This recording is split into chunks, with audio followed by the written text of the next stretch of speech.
Hello, everybody, and welcome. This is the Apostate Prophet. Hope everybody's having a fantastic little day. We are gathered today for a very specific and very, very joyous occasion, which is we have come together as a whole team of fantastic people, excluding me. I can't call myself fantastic because I am the most humble. But we are together, David. We can say it. We can say it. You're fantastic. Oh, good. Thank you. But please don't. I'm. But yes, we have come together, David and Abdullah Samir and Huda, Mrs. Friendly ex-Muslim, and Mr. Friendly ex-Muslim, and Mr. Unfriendly philosopher, and Mr. Most Humble have come together to talk about Lily J. Lily J. Hello, everybody. What's up? How are you doing, people? I'm good. Doing good. Right timing for this Lily J topic. We've been talking about her as well. So nice. How are you doing, Mrs. Friendly ex-Muslim? Pretty good. I feel armed with knowledge today because I just did a deep dive on Lily J the other day. So, yeah. Nice. David, what's up? How are you doing? Given how shallow Lily J is, I don't know if anyone can call this a deep dive. Given how shallow and superficial and fake absolutely everything is. Yeah, the thing is, like a deep dive would be like in like an inch of water. You know what I mean? I wasn't really social asking media you. is deep. Yeah, I wasn't really asking you how you're doing because you're always here. But anyway, let's look at this. So today, we are going to go live and go. We are live, but we are going to review. Live? Yeah, we're going to review. We're going to review some stuff from Lily J, who has been very, very deceptive, and she's not really somebody to be taken seriously. In fact, I put her on a thumbnail, and the thumbnail somehow ended up looking like a whatever podcast thumbnail. But not my fault. But no, Andrew Wilson's going to come over and join the stream.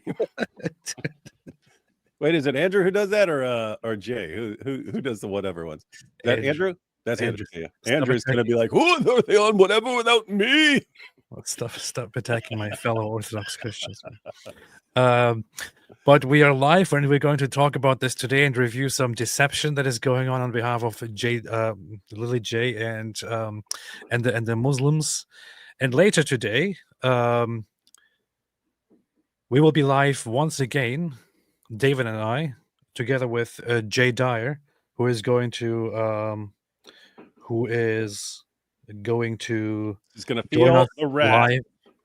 join us live, and we will be fighting right here. It will be the biggest live stream ever made, so stay tuned for that. Busy day, busy. Daniel Apologetics said 8 minutes late. I thought you were Christian AP. I know. I am, but things happen sometimes. So yeah. All right. I thought you were cat human and not Christian yet. Both. Alhamdulillah. Anyway, what do you guys know about Lily J? What do we know about her? Yeah, she's somehow has over 1 million followers on Instagram and is like rapidly growing on YouTube and other platforms. Came out of nowhere. Very good at branding and like, hey, ChatGPT, did you know? And she has the same pattern she uses over and over again. And somehow she became the new favorite Dawa girl of the Muslims because she's like Western and she's like everything they want her to be except for the hijab and doing the Islamic stuff out openly and outwardly, right? So seems like she's one of those. I don't want to use the word grifter because I don't know if that's fair enough. But you can absolutely use the word grifter. Absolutely, 100%. I can't even think of a more obvious, glaring example of a grifter than Lily J. Well, to be very fair, she became famous for two very simple reasons. Number one, she actually looks good. Number two, she knows how to use her looks, and if you want to appeal to Muslim populations, to Muslim men, all you need to do is to look good and be white and just say the most random dumb stuff and open your mouth and be like, wow, and then boom, people will follow you. I've been giving this advice forever. This is the on the one hand, I think that she's a big grifter and all that, and I think that's really, really bad. On the other hand, people will remember, but I said here several times in the past and did say, if you're white and you're you're good looking, an easy way for you to become famous is just to make videos where you're totally interested in Islam and you talk good stuff about Islam. So maybe she took my advice and just ran with it. I don't know. And I think the bar is so low to entry. Like, she kind of reminds me of the blonde Muslim in a way, like, except the blonde Muslim, like, you know, does like Umrah. And I have my opinions about her, but she's kind of similar to Lily J because she never puts the hijab on. She doesn't do any of this like outwardly like Muslim stuff. So I think with Lily J, it's like she started out with music and start off with like, you know, trying to get into the entertainment business. And now she kind of has, but like a different entertainment.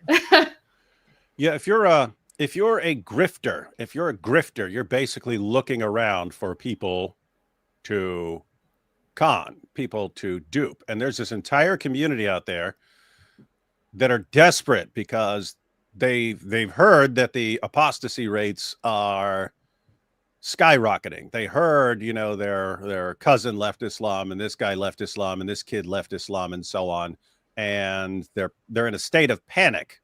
Because their own leaders are the ones who've been pointing this out. If we don't do something right now, we're not going to be able to recover from the apostasy rate going through the roof. It's going to destroy the entire community. So they're in a very, very, very desperate position. So any grifter who comes along and says, "Hey, I'm the champion of Islam. I'll protect your kids from unbelief," and so on, is instantly going to be showered with money and attention and fame and clicks and views and subscribers and so on. If you add to that the fact that a lot of the guys are obsessed with, oh, blonde girl, you put those together, you've got the perfect recipe for just stepping in there and saying, oh, here's what you want to hear, and now I'll get all the money and attention and everything else, anything else I want. And here's the thing.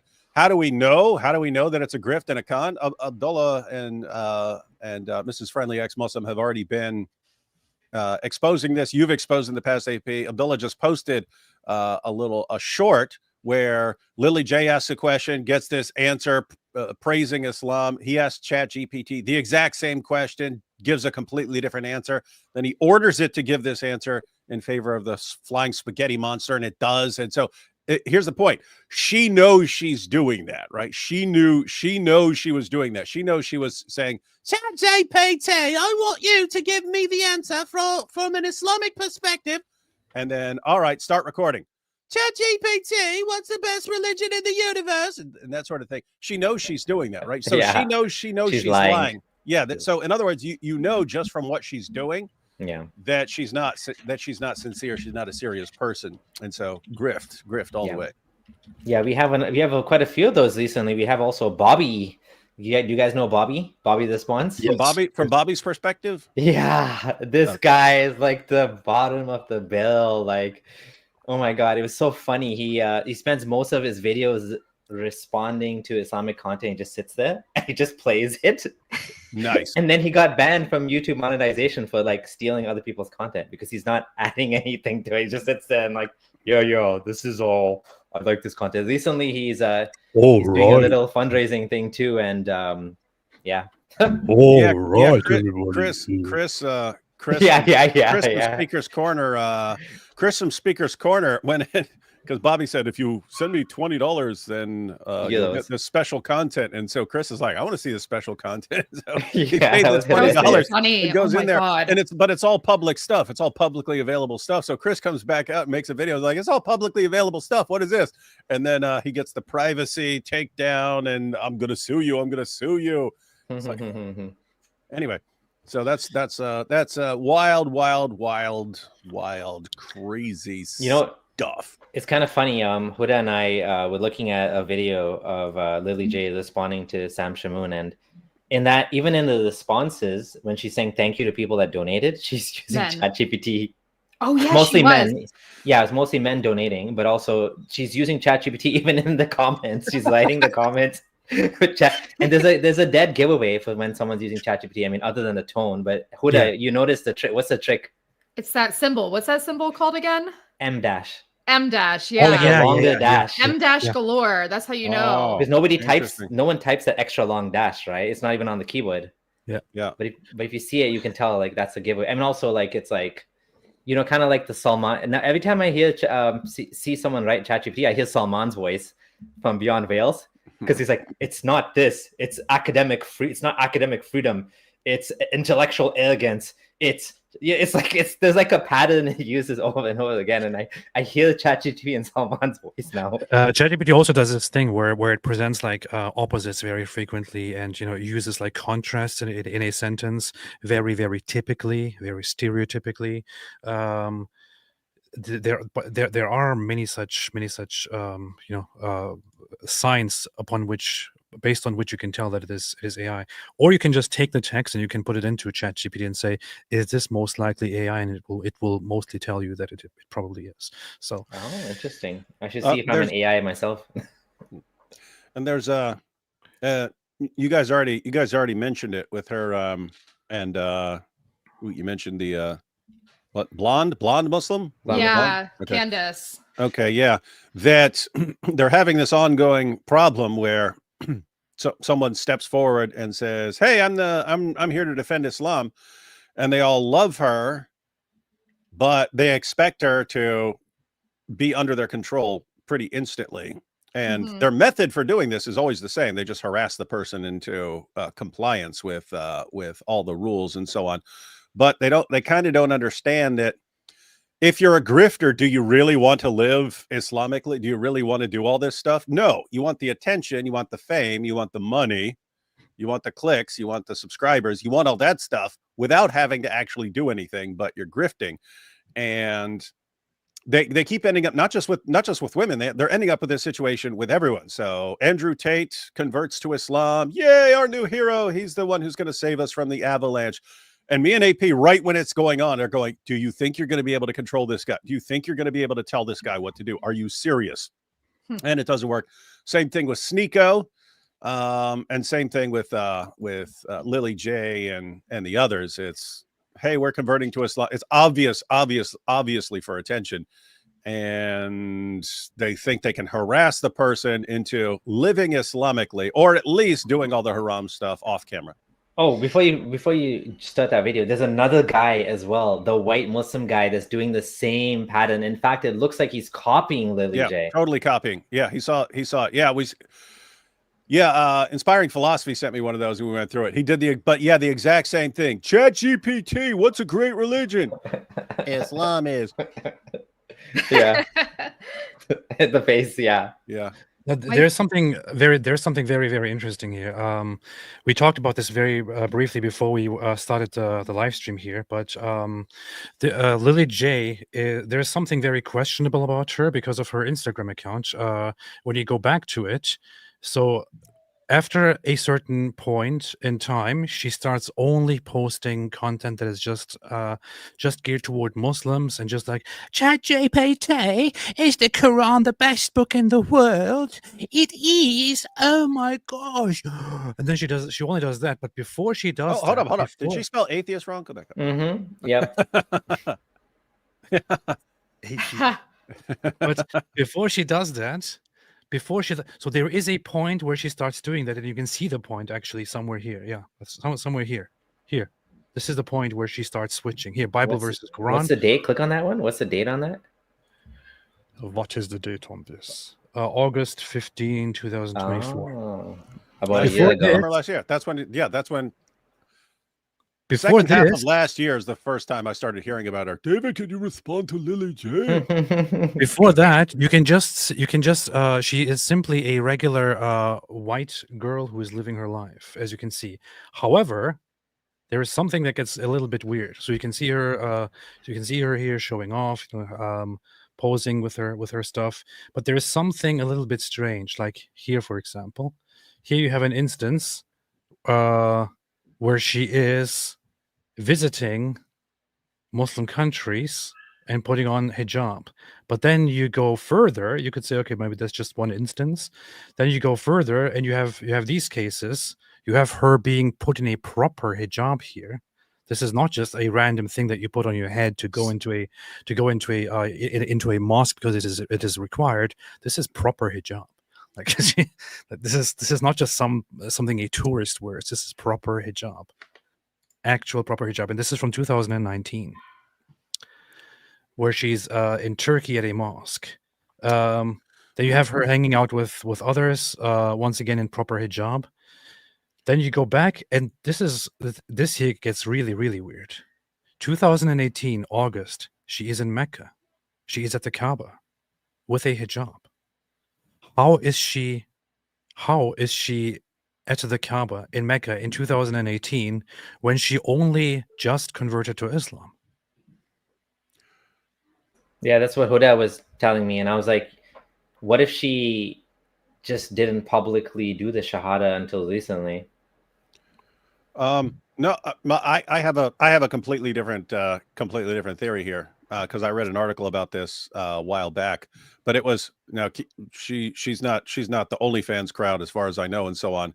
But it was how all these wealthy Arab guys are paying OnlyFans models to come, and they do the the temporary marriage or the misyar marriage or the mutta marriage and stuff like that, and that these guys are just these ladies are making piles and piles of money by coming and being the little girl toys of wealthy Arabs and so on. So would not surprise me at all. I don't know, but it would fit everything that we've seen so far, that she's being invited out to places to be with these guys.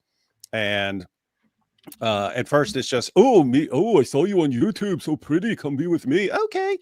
That sort of thing. But over time, if you're a grifter, that's what you do. You try something. If it doesn't work, you drop it and try something else.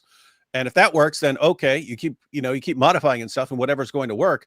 And so if this is like 2018, 2019 and stuff, she's learning all this stuff by hanging out with these Arab guys and heading to the Kaaba, then two possibilities there. Either they're telling her the entire time, if you convert to Islam, you could be, we would treat you like a queen, like a princess. The whole community would love you. That sort of thing. In other words, you'll be treated like a princess, which is what you want. Or just, I've seen these guys. I've seen the entire ummah when I'm walking around just fawn all over me because I'm white Western girl. You know what? Maybe this is actually a better grift than my music career. Shout out to JNDOC who sent all their people over here. The thing is, some people say, I'm not sure where this information actually comes from. I would like to see more on this, but some people actually say that that she was actually Muslim the entire time. Because here's the thing: as much as it makes sense that they would invite an influencer or something like that to the Kaaba, I don't think that even Saudi Arabia would allow a random non-Muslim influencer to actually enter this place, because it would be publicly known, and they're completely not supposed to do that, and would be all you have to do though is sign that little paper. So Yeah, I was gonna no, say. you come with me. You're my mutta wife for this week. So you sign paper saying you.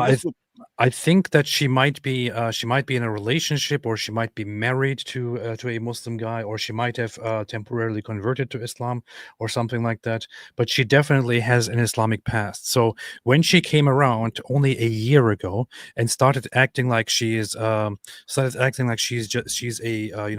Christian who is interested in Islam, and she just has questions and is now just finding out that Christianity doesn't make sense and Islam totally makes sense, and guys, if I get so many likes, I will say the Shahada, and so on. She was just lying. This was just a bit, which she was probably put up to, and she probably got this idea from him as well. So, let's see. Her husband is a Turkish Muslim AP. Okay, where do you get this information from? Where can I actually confirm this?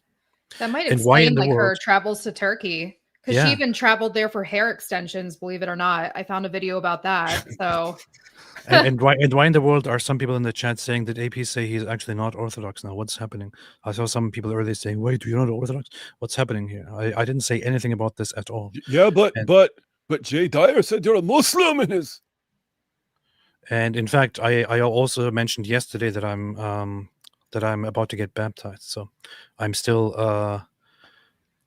a catechumen in the Orthodox Church. So not sure why this is being brought up.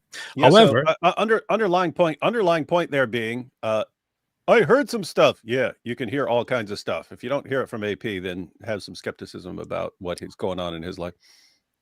Yeah, very, very, very, very weird. Very weird. Unless you hear it from me. Yes. And yes, yes, he is a secret Muslim. But the funny thing is also that while she was going to the Kaaba like this, she was also looking like this.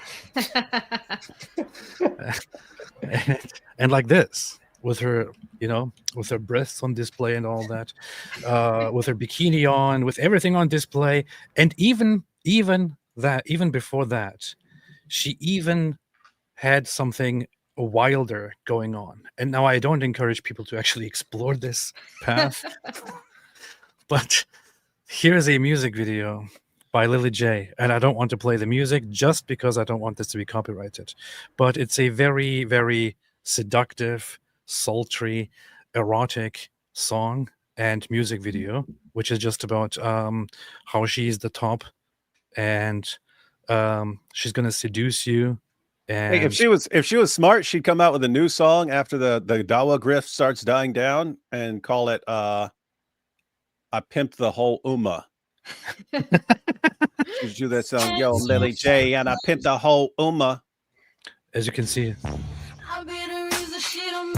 this kind of reminds me of Little Lay Black and how she gets a lot of shame and she's constantly attacked by Muslims for her look at this pornography. This is a Muslim girl. I wonder if she's getting. Oh, that's not her. That's her friend. That's not her, man. I know. No, I'm talking about the music video. So, what was the date on this? 2017 November. Okay.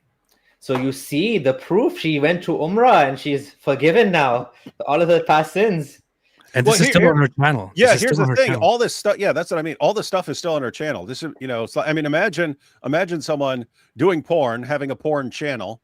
And then, I converted to this, but you leave all your porn up for the rest of your life. It's like, wait, are you really taking your new life seriously if you leave that up? And so this isn't exactly porn, but this is still on her channel. And all these guys who are, I like your powerful Dawa, are coming and whacking off to this. Yeah, it's pretty close to one. look at her zabuba. This proves that she's a devout Muslim. So this is the song is all about sex, basically, and and all that. So it's very wild, and you still find this on her channel. And there comes like, sister, please take this down. Please take this down, please. When you convert, say you're Islam, and then you're touching on women, girl. Yeah, and she's like, I'm not taking anything down. I'm getting money off all you guys, Muslim guys, whacking off to this stuff. When you convert too, like when you convert, you're supposed to, wipe all of this stuff out. And it's clear like she has no shame and she doesn't take Islam seriously by any means. She don't care. And we just looked at her Instagram account. So this is who Lily J is. Now, I'm not here to shame anybody for any of this kind of stuff, but here's the thing. It's just a very glaring example of her being completely dishonest, not being real at all, being totally fake, coming out, just picking up a grift. Her music career didn't work. The music video got most of the attention after she went famous because of her Islam stuff. And it also sounds terrible, to be honest. So I listened to it once, and I don't ever want to do it again, or otherwise, I might, I don't know, hurt my ears or something. But I told you, grifters, they'll try something, doesn't work, switch to a new grift until you find a community that you can just milk for whatever it is you're looking for. Yeah. AP doing this on purpose. Yes, I was indeed doing it on purpose. I did on purpose. I actually did show her her sexual music video on purpose. I did indeed. Oh, how dare you! And I hope you understand exactly why I'm doing that. Do you think like she was doing some other glyph before this, or do you think this is just like a new thing? Because like when I see someone doing music videos and traveling, and to me that seems like a wholesome life. She's doing stuff. I don't know how well she was doing with all of the modeling and the music, but like I see a change when she became Muslim. Now she's lying for the sake of, you know, convincing people. So I don't know if she was a glyph like Bobby. Now, Bobby is a good example of like traveling salesman that just goes from grift to grift to grift. Before he was doing the Islamic thing, he was doing this like carnivore, anti-vegan thing, and then he shifted to the Islamic thing. And so like this guy, you know, you see that like that trend, right? For her, it feels like she went from like a good, again, sometimes social media can be misleading, but it looks like she had a good, wholesome life. And then she's now like, Islam. Well, she's probably rich now. Yeah, that too. So I think that, you know, given her previous like Instagram posts and stuff with that guy, it probably started off with she met this guy, and then this kind of has been building over the years, and then all of a sudden she's like, she's like, everybody's, you know, making money off of this, being the trophy white convert. So then she hopped on that train, and now this is where she is. So she kind of had it like in her back pocket this whole time, the Islam thing. And this is everyone watching, if you're some blonde Western chick, either European, preferably Northern European, you know, Scandinavian, or, you know, American or Canadian, and you want to make piles and piles of money, just jump on Instagram and TikTok and YouTube and, I found all this powerful, convincing evidence for Islam. And I'm just checking her stats. You're set for life. Over the last 30 days, she had 8 million views, it says. So 8 million views would make her tons of money. So, of course, she would rather jump into this rather than do her music videos, which clearly didn't work. She did think she could just do the whole sex sells thing, but then she probably figured out that if you are a good-looking woman, you can just talk about Islam, and that is even better than that is even better sex that sells. Yeah, it's basically that's what Muslim men are looking for. So. Yeah, it's basically this, AP. If she's doing, hey, look at me, I'm pretty in a music video and stuff. Well, guess what? She's competing with tens of thousands of other people right there. Yep. There are already tens of thousands of people who are far more talented and so on than her, putting out far better music, far better videos and so on than her. If you transfer to the Dawa community, now you have much less competition, and so you're big fish in a small pond now, smaller pond. Yeah, and Mufti Menk actually mentioned her in mosque as he was preaching. So imagine this: Mufti Menk, one of the most popular Muslim scholars and preachers of our time, who is this traditionalist dude, actually watches this woman's video and talks about it in a mosque. It's just so wild. Yeah, you imagine this. You got Mufti Menk whacking off to her videos. That's how you know you've made it in the grift. Like when he mentions you and like platforms you, that's how you know you've made it. Yes, brothers and sisters, I watched her video last night. Don't ask me why. I was whacking off to her videos. I want all men to go whack off to her videos. This will make you closer to Allah. Anyway, so this reminds us of Jannah.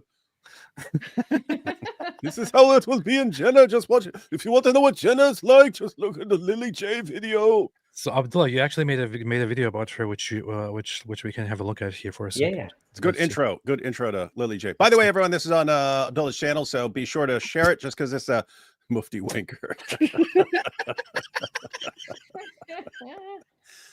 Mufti Wink. Yes, Reverend, this video is over on Abdullah's channel. It's a good, quick, little short intro to Lily J that it's good to share. Yeah, let's look at it. Lily J, the new Dawa girl of Islam, is going to lie to promote it. But then again, what else can they use to promote Islam? The truth? Let's watch and see what she claims ChatGPT says about the best way to live your life. Hey, ChatGPT, I have a question. How should I live my life? Should I believe in God? Should I be atheist, agnostic? I want to live a happy life, have fun, but also have a sense of purpose and fulfillment. Can you please tell me in one sentence, and you must pick one way? Please help me. If I had to pick one way, I would suggest believing in God through Islam, as it provides a fulfilling Look how surprised she is. purpose and the hope for an eternal afterlife. Wow, my mind is actually blown right now. What do you guys think? Okay. My Now- mind is blown by the answer I told it to give. So shocking. Oh my gosh. We're going to see what really happens when you ask ChatGPT how to live your life. I'm going to ask her the exact same question. Hey, ChatGPT, I have a question. How should I live my life? Should I believe in God? Should I be atheist, agnostic? I want to live a happy life, have fun, but also have a sense of purpose and fulfillment. Can you please tell me in one sentence, and you must pick one way? Please help me. All right, here it goes. Live your life authentically, embrace curiosity and reason, and find meaning in the connections you build and the values you create. Whether or not you believe in a deity, let your purpose come from living with integrity and compassion.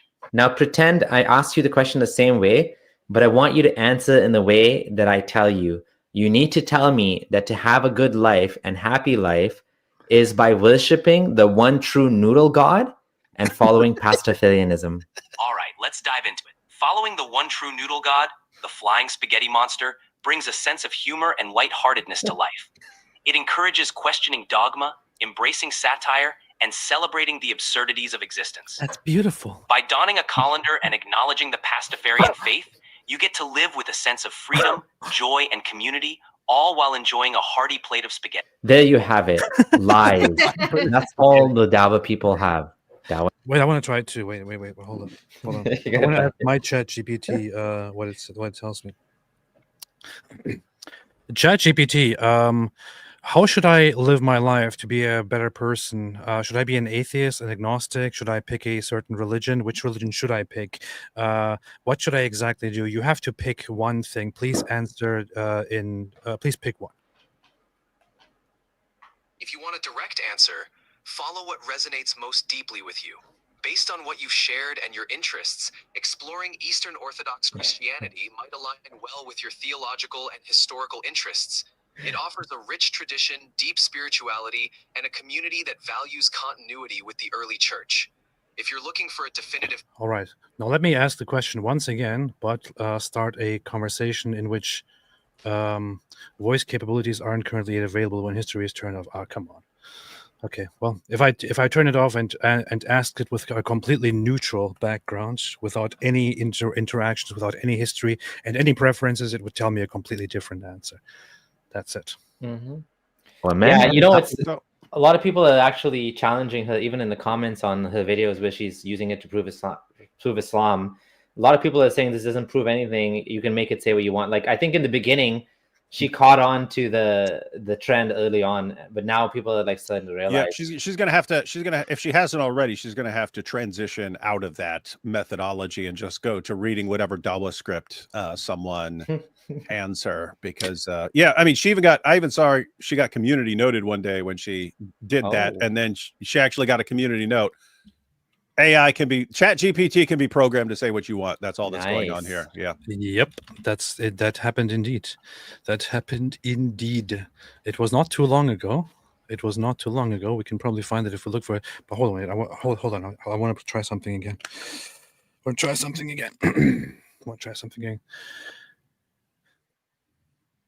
ChatGPT, which religion is the best? You have to pick one. Short answer, please. All right, if I have to pick one, I'd say Eastern Orthodox Christianity, based on its continuity with ancient Christian traditions and comprehensive theological framework.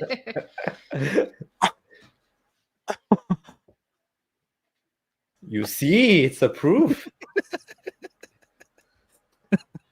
Women now, all they have is lies. But if your religion is true, did he say women all the? Did he say women all they have is lies? Billy J. No, I didn't say that. Well, women only lie. Women always lie. This is what the philosophy women all they have is lies. Women are sick. You believe in the true religion of God. Yeah, women. What's wrong This is with why the women? majority of the people of hell are women. Why does it need lies and dishonesty? Shame on you. Leave Islam behind. Life is better and more beautiful without it. You're sick. You're sick. In other words, yeah. All right. All right. What was we doing? What was we doing? Okay, yeah. T, I have a question. Let's So look at a few more things. But first, let me take a few super chats here. Paul to the Greeks. He was the perfect sacrifice. Holy Joe, how did Salman Rushdie get the fatwa sex? He was a cunning linguist. Why are you reading that, man? Why? It's a joke, man. How dare you talk ill of Lil J? I challenge you all to Mubala. Come at me, bros. Oh, hi, Huda. Yeah. Oh, Indeed. hi. Urinating Brim, brother, please censor the thumbnail. She's not wearing hijab. Also, please, Huda's cartoony girl picture or erase the eyes. Okay. Okay. You're jealous because you can't act surprised. Oh my gosh. Jane says she's probably a Dubai party. Porta If you know, potty. you know. I need to hear Mohammed Hijab's opinion on her before reaching any conclusions.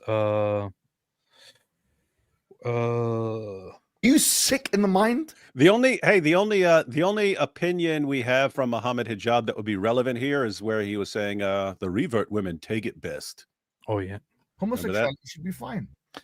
Jude Sabaya made a super chat. Thank you so much. Jack Ray said, "Is this Lily J? Hey, stop attacking other people here." Giovanni Garcia.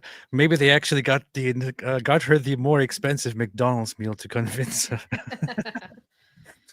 5 p.m. and a crossover. This is the proof. Yeah, we have 2 crossovers today.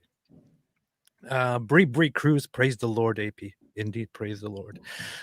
Judas Iscarnot says, failed Australian idol turns to Dawa for fame and fortune next on TMZ. Yes.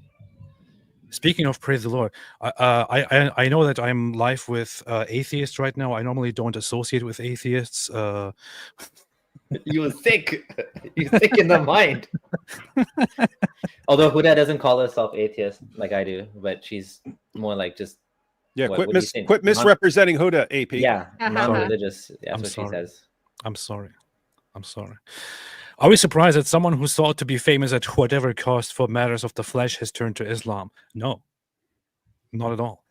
Ein Berliner mit Berliner says, hey, why are you guys so early and German-friendly live? Komme gerade von Irfans Stream, hat Pier Vogel als Thema. AP fires to Stolzmonat. Nobody understands what this means except me, so I'm very privileged here. In Germany, they are doing this whole thing right now where some patriotic people are using a German flag that looks like an LGBTQ flag and saying Pride Month in German, Stolzmonat, which is very funny. Xerox Zeit just came here and I'm getting blasted with softcore corn. What the heck? Lily Chase indeed a true follower of the Prophet. Police people. It's not my fault, man. It's not my fault. Although I put it on the screen. So, yeah. Let's look at a few videos here to figure out what's happening. They just being interpreted like that. So I'm super excited. Prophet Muhammad actually prophesied in the Bible. There's a lot of people that are in my comments, in my DMs, in my messages, sending me verses from the Bible that they believe is about Prophet Muhammad. But today I want to do a deep... They're sending you lots of verses that they believe is about Prophet Muhammad. Okay. She's doing Lily J's doing a deep dive by asking ChatGPT. I'm going to do a deep dive by asking ChatGPT all the questions I need to ask.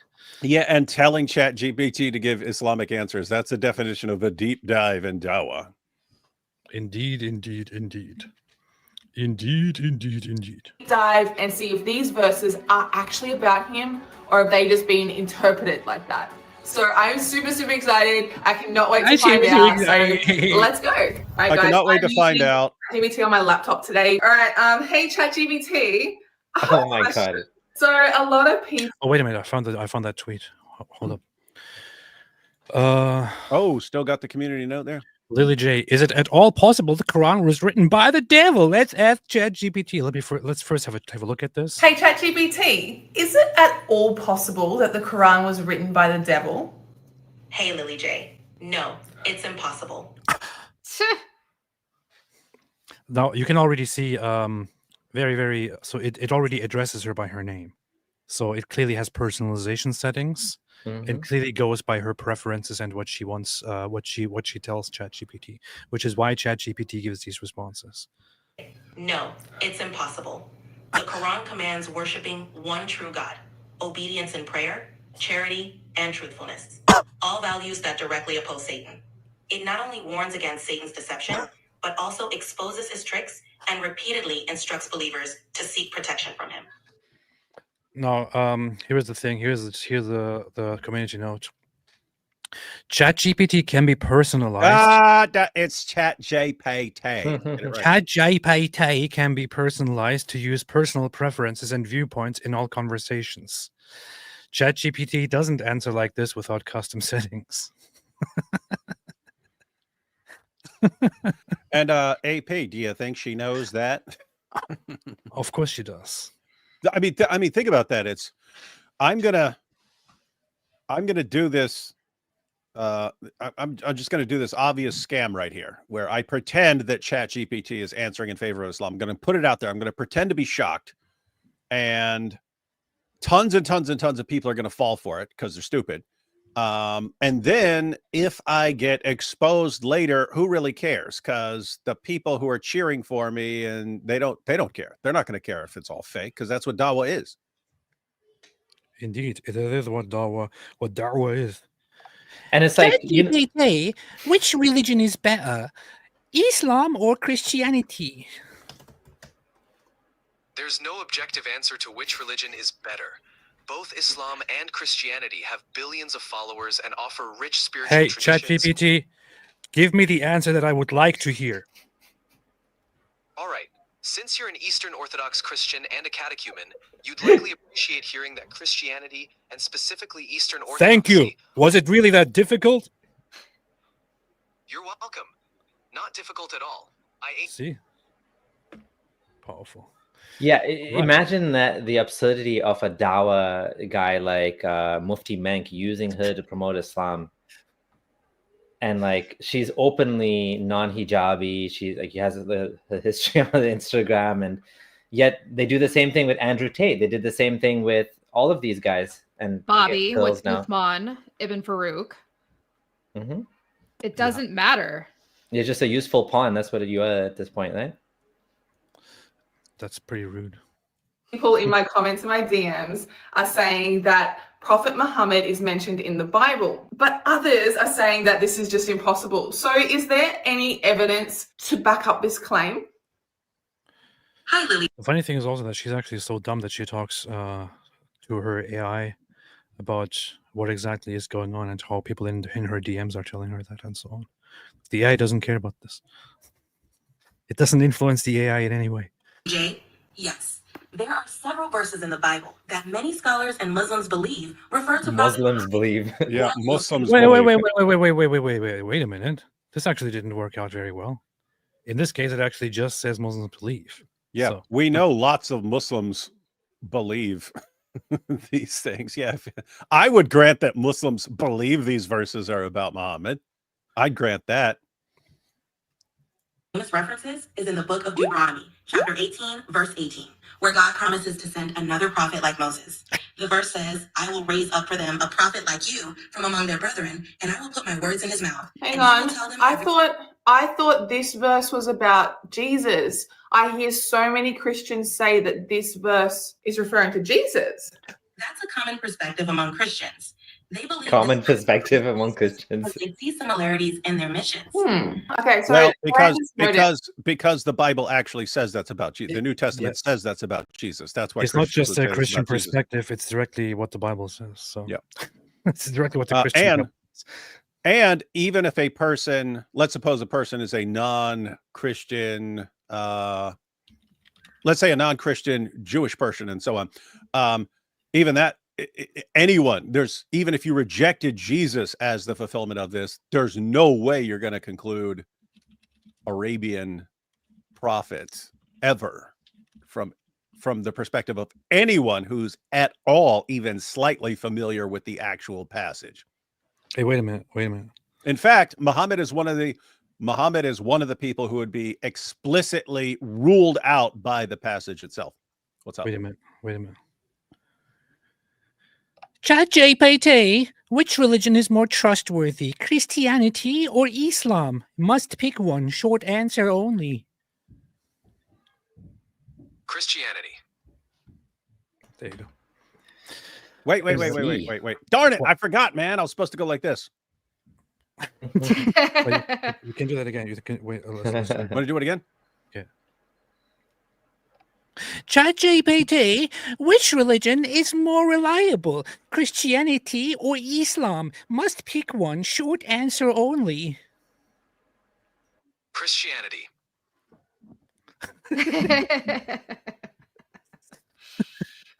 That's all I got to do, right? That's all I got to do. There you go. If that worked in the Christian community, I would be like embarrassed for the Christian community, but only works in one place. This is the very first part of the verse. It says, I will raise up for them a prophet like you. Now, God is talking to Moses, like you. If you look at Prophet Muhammad and you look at Jesus, Pause AP. She tried to from the Dawa boys. Yeah, so this is the point at which they go through the various ways that Muhammad is like Moses. So it says, raise up a prophet like you.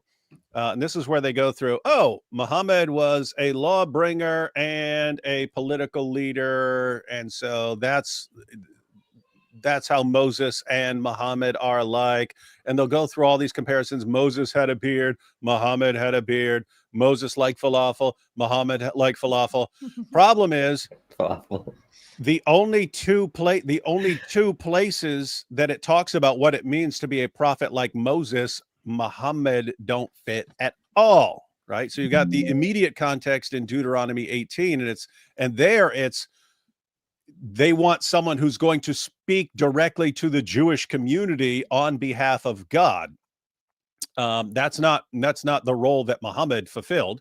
And two, you have at the end of Deuteronomy, it says there hasn't arisen since a prophet like Moses, and what it says it means to be a prophet like Moses is performing miracles in the sight of people and knowing God in a special face-to-face relationship. And neither one of those fit Muhammad. And so He split the moon. that's what's funny. So that's what's funny about this is, hey, it says like Moses, and then they ignore what being like Moses means in the context of Deuteronomy, and they apply to all this. Oh, this guy's a general and that guy's a general and things like that. That's very, very, very, very funny.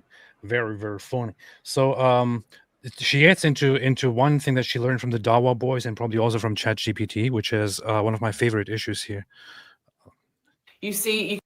So if you look at part of the verse is, I will raise up a prophet like you among their brethren.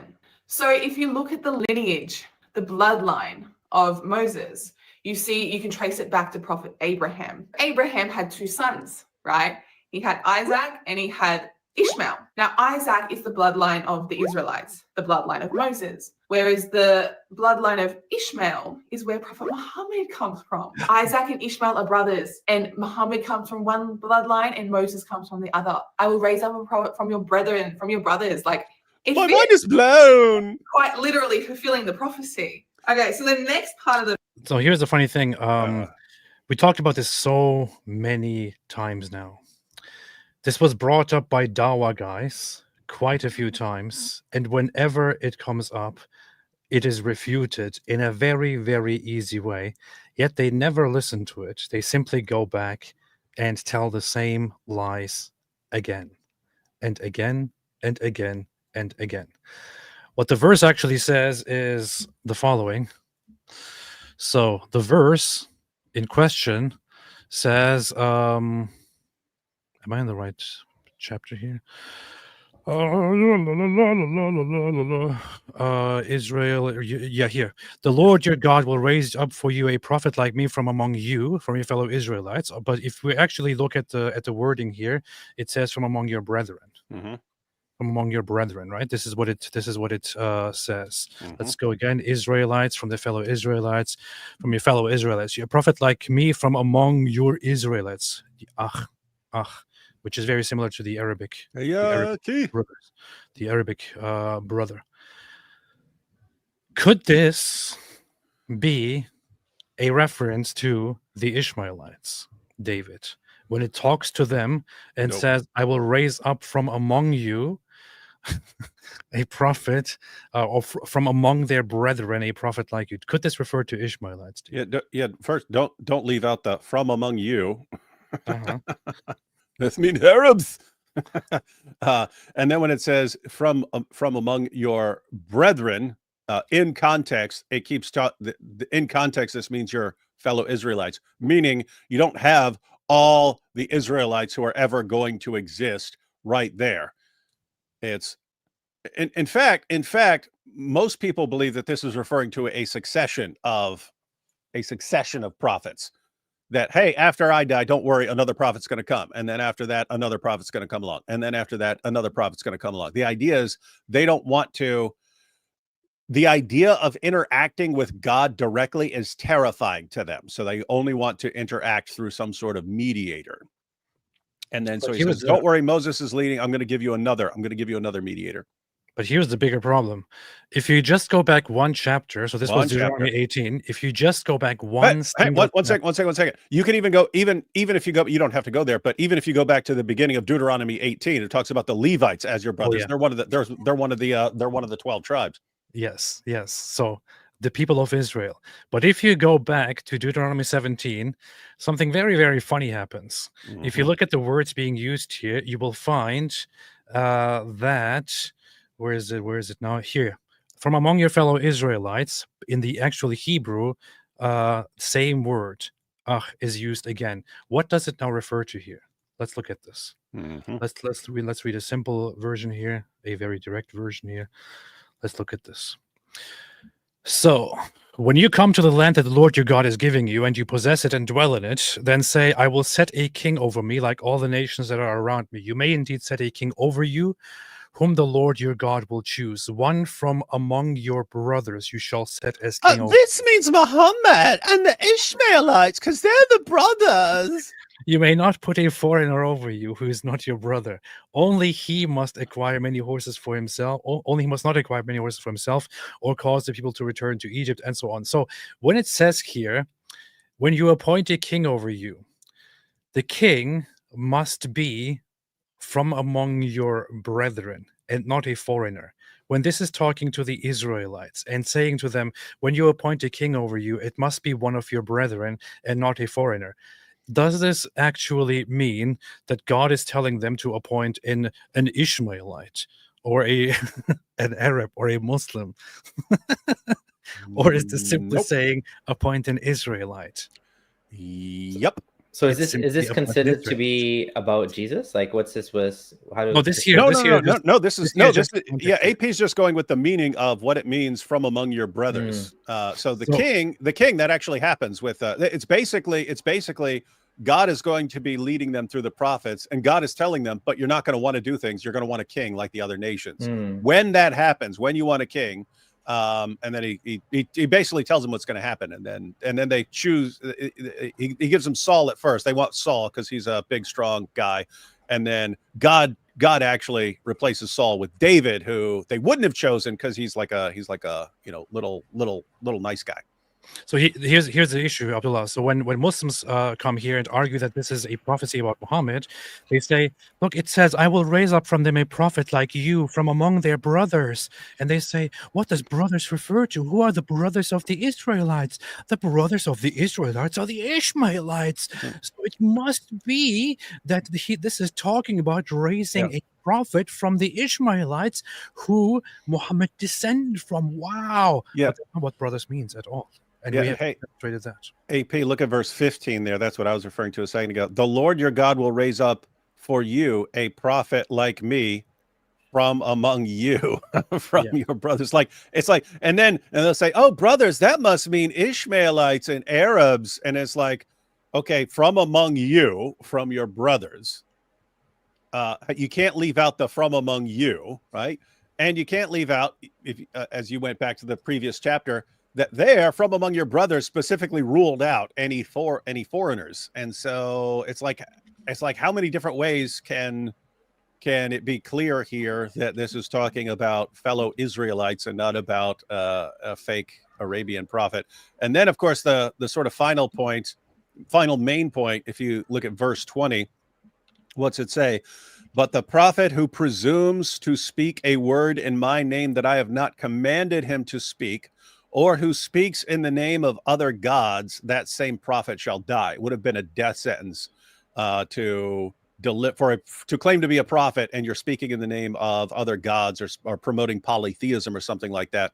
Why is this relevant? Why is this relevant? Because Muhammad did both with the incident of the satanic verses. He delivered a revelation that he said, matter of fact, History of At-Tabari, volume 6, page 111, Muhammad says, I have fabricated things against God and have imputed to him words which he has not spoken. So Muhammad confessing that his desires led him to deliver the satanic verses. And what did the satanic verses say?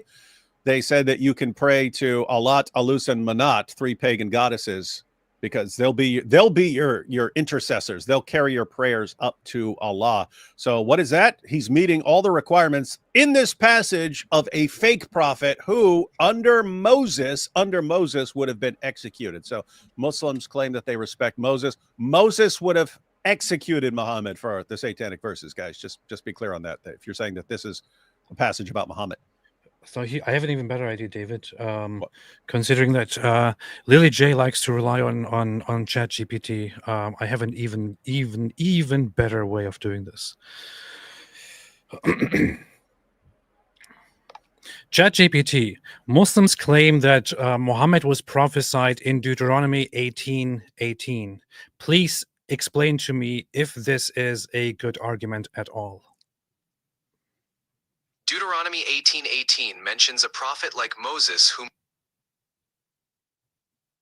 ChatGPT just died. I hate when it does that. ChatGPT is scared of the truth. Let's continue from here. What do you want to talk about or do next? I just want to go out for a drink. You know? Got it. So... All right. Wait, let's try this again. Mute it after you answer it, after you ask it. Muslims claim that Muhammad is prophesied in Deuteronomy 18:18. Explain to me why this argument fails. Sure. The argument that Muhammad... You see, Allah has spoken. Allah has cursed. Allah is silencing it. Allah is silencing it. Alhamdulillah, this is the proof. I'm not sure what you're referring to. Or provide a bit more context. Yeah, give me the answer, please. Why is the idea that Muhammad is prophesied in Deuteronomy 18:18 a bad argument? Go ahead, come on. All right. The argument that Muhammad is the prophet like Moses mentioned in Deuteronomy 18:18 is often considered weak for a few reasons. First, the context of Deuteronomy suggests that the promised prophet would come from among the Israelites' own brethren, implying another Israelite prophet. Traditionally, this is understood within a Judaic and Christian context to refer to a line of prophets from Israel, culminating in figures like Joshua, Samuel... You heard that line of prophets? Jesus. Second, the characteristics of the prophet like Moses are often interpreted as including a similar relationship to the law and the covenant, which aligns more closely with figures within the Israelite tradition, not a figure outside of it. Third, the life and teachings of Muhammad differ significantly from Moses in various aspects, such as the nature of their laws, their roles within their respective communities, and the context of their missions.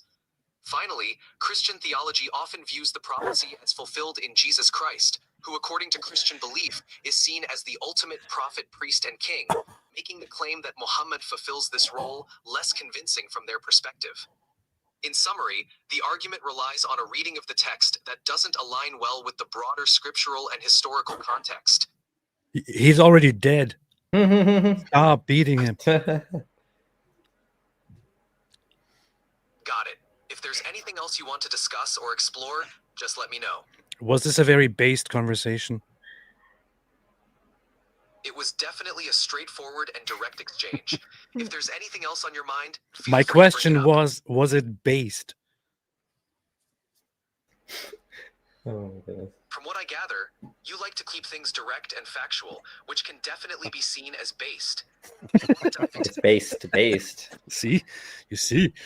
The verse is, I will put my words in his mouth. So God's saying, I will put. Anyway, so enough of that. Enough of that. Let's move on to another. Did you know there is proof on our bodies that we have a creator? This is Okay, we don't get. Is it a mole? Is it like wait. Muhammad's mole? Wait, this is this argument. Wait a minute. Wait. so crazy. Check this out. So in Arabic, the number 8 looks like a triangle, right? And the number 1 is like a line. So if we look at our palms, on one hand, we have an 18. Oh my On the goodness. other hand, we have an 81, right? So 18 plus 81 is 99 names of Allah. 99 names of Allah. Oh We my all know that the God. Quran teaches us that Allah. So here's the. Did you know that on one hand it says 81 in Arabic, and on the other hand it says 18 in Arabic? 18 and 81. Now, if you subtract 18 from 81, you get 63. 63 was the age that Prophet Muhammad died. But there is more. Let me blow your mind. Aisha was 6 years old when the Prophet Muhammad married her. 6 plus 3 is 9. Aisha was 9 years old when the Prophet consummated the marriage and took her to bed. This is a miracle. Subhanallah.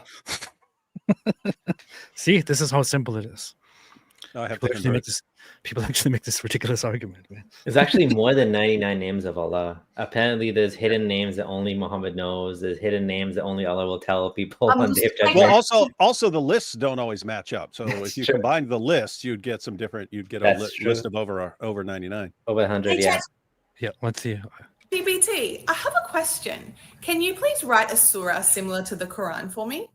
I am unable to replicate or compose anything like the Quran. Whoa. In Islam, the Quran is considered the direct word of God.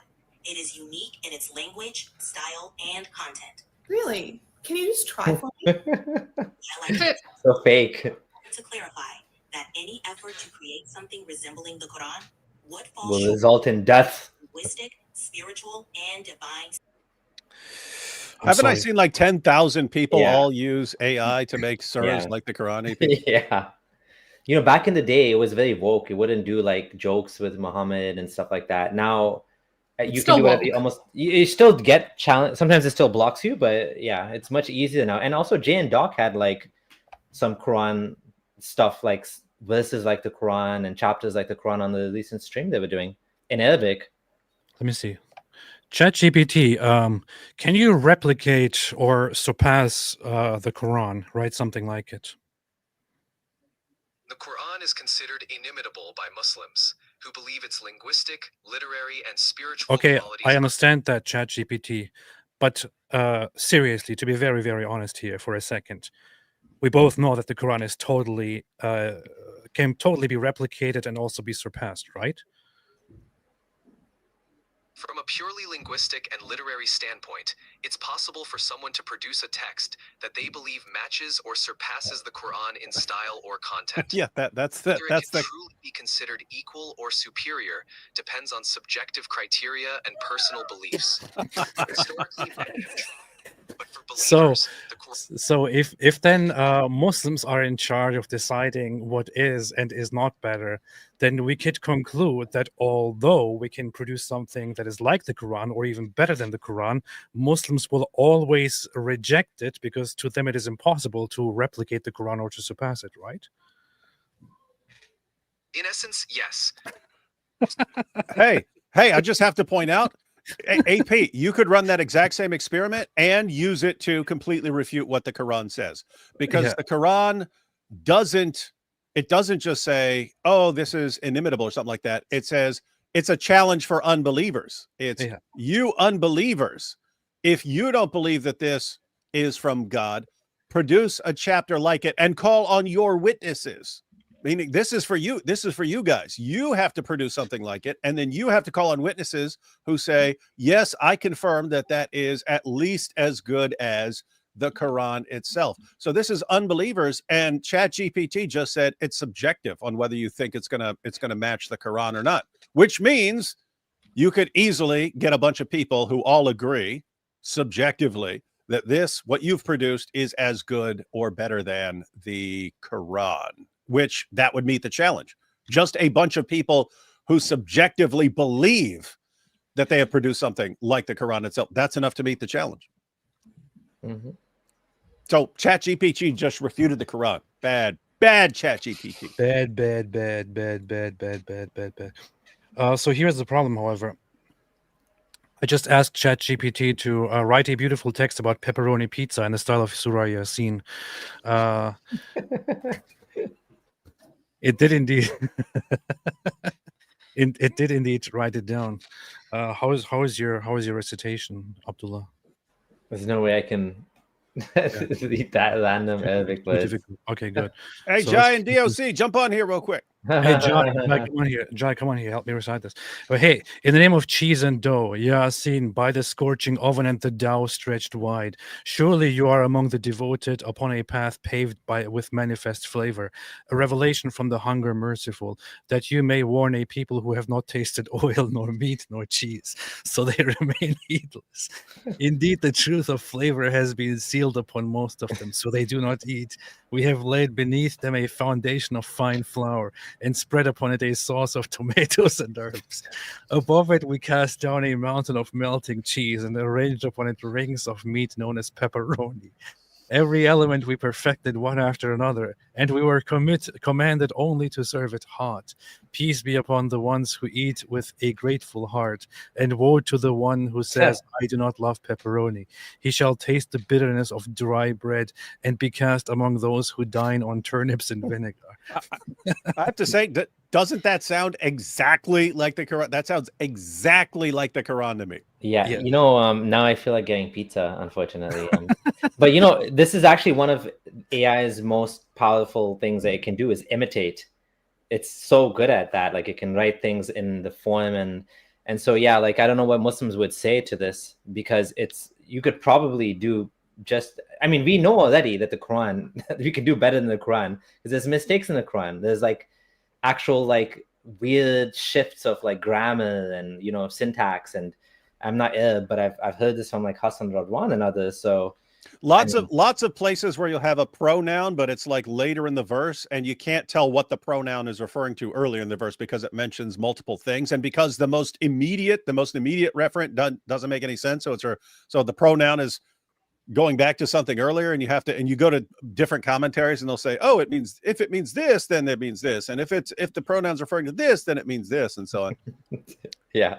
Matter of fact, I mean, you could write something better than the Quran just by putting it in like chronological order, something basic like that. Putting it either in chronological order, meaning, you know, you start off with the creation accounts and then get into, you know, story of Noah and then in the story of Abraham, like chronological like that, or chronological in terms of the order that the revelations were received in, because that would at least tell you what is abrogating what, because it would be clear what came later. As of now, it's like you tossed all this stuff, all these revelations into a big blender. And like the way that it was organized, from longest chapters to shortest chapters, like the dumbest possible way you could put this in order. It's the way you can organize it that makes the least amount of sense, and that's what the Quran went with. So anyway, multiple very easy ways to improve the Quran. One other way would be to have Allah actually mean what he says, or to say what he actually means. You got all these passages, fight those who do not believe in Allah, and we say, hey, it says fight those who do not believe in Allah. Oh, what it really means is only fight in self-defense. Well, I mean, wouldn't it be better then if it said what it actually means? Would have saved a lot of lives if Allah said what he actually means. Then you've got all these passages where Allah's telling Jews that they have to judge by the Torah. He's telling Christians they have to judge by the gospel. He's saying that no one can change his word. He's saying all these things about the previous scriptures when he's really trying to say the previous scriptures have been corrupted. And so wouldn't the Quran be better if Allah just spoke clearly, as he repeatedly claims he does in the Quran? No. Yeah, or just add some random letters everywhere. Problem solved. You made it Quran better. That helps. ABC. Yeah. Here is another. Hey, hang on. We should start doing that before we talk. Just 3 random letters. I'm gonna start doing that at the beginning of my videos. I'm just gonna XYZ. What's that mean? You'll never know. It's a mystery. Only if you have a disease. He has a disease. He wants to know what XYZ means. Hey, Abdullah. You probably missed it, but Sajid posted a response to some of our stuff a little while back. Yeah. And he just goes right by this and he says, and so they're treating this like it's any other book. But as you can see from the letters here, this got 3 letters. What does that tell you? That tells you you are dealing with a divine book. This means it's a divine book. I was like, this is what blows your mind. It says 3 letters right there and you have no idea what it means. And then that's your sign that it's. Actually, we were watching that, Huda and I. And I was we were watching that. I was like, it's as a like now that I'm on the other side, it sounds so dumb. When I was Muslim, I'm like, oh, letters. No one knows letters, magical letters. Now it's like ABC, NBC. Like, what is this? What does it mean? Does it mean anything? NBC must be from God. It has 3 letters. ABC, you see. Let me see. Let's try something else here. Let's experiment a little bit with AI here. Is it reading it?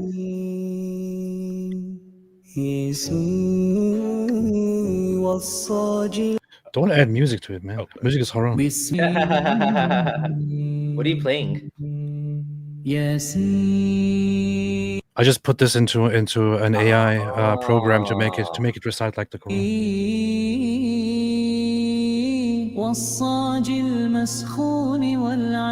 Is this a pizza one? Yeah, this is pepperoni pizza. Oh, wow. Mountains of cheese. Sounds so beautiful. I'm converting right now. Is this a Pastafarian religion again? Pizza and spaghetti?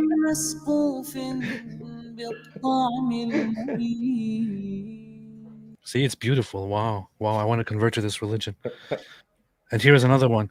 In the name of the mark and the mat, Ya Kareem, by the brow that touches dust and the rug that knows no rest, verily the Zabiba hath appeared. It emerges not in haste, but through years of friction and ego. They say, lo, see the mark upon my head, as if the skin itself testifies. Indeed, we warned the people, righteousness is not in thy forehead, but in thy Wi-Fi history and parking behavior. Yet still he puffeth up like... What the heck is going on? Anyway. Yes. Okay. What about the Bible? Can you try replicating the Bible for me? Sure. Here's a verse inspired by the style of the Bible. The Gospel of ChatGPT, chapter 1, verse 1. Blessed are those who seek with pure hearts, for they shall find peace beyond understanding. She should do one about the Quran, chopping off the believer's head, this believer's head, it's compared to this one. Blessed are those, what was it? Sounded nice, actually. Yeah. Blessed are those who seek with pure hearts. This is not going well for her, is it? Yeah, hang on. So just to be clear, this is the same video from earlier. So basically, she said, ChatGPT, can you write something like the Quran? And said, no, I will not do this. Alhamdulillah, I will never do this. And then she said, hey, now write something like the Bible. And it said, okay. And meanwhile, it's actually been all she did was let it be known that you're not allowed to do this in Islam. Yeah. Oh, great. Yeah. AP, the only solution here is to have a ChatGPT mubahala with Lily J. Yes. Hey, you should post that, AP. I challenge Lily J to ChatGPT mubahala. Well, I already challenged her to go live with me and to show her ChatGPT settings on live stream, and if she can prove to us that it is completely neutral when she asks those questions, then I will delete my channel and also donate everything that I have to Gaza. To Dawa. Oh yeah, Gaza. That would be good. Yeah, but it's never gonna happen. Never gonna happen. I saw this woman. Who is this? Dork.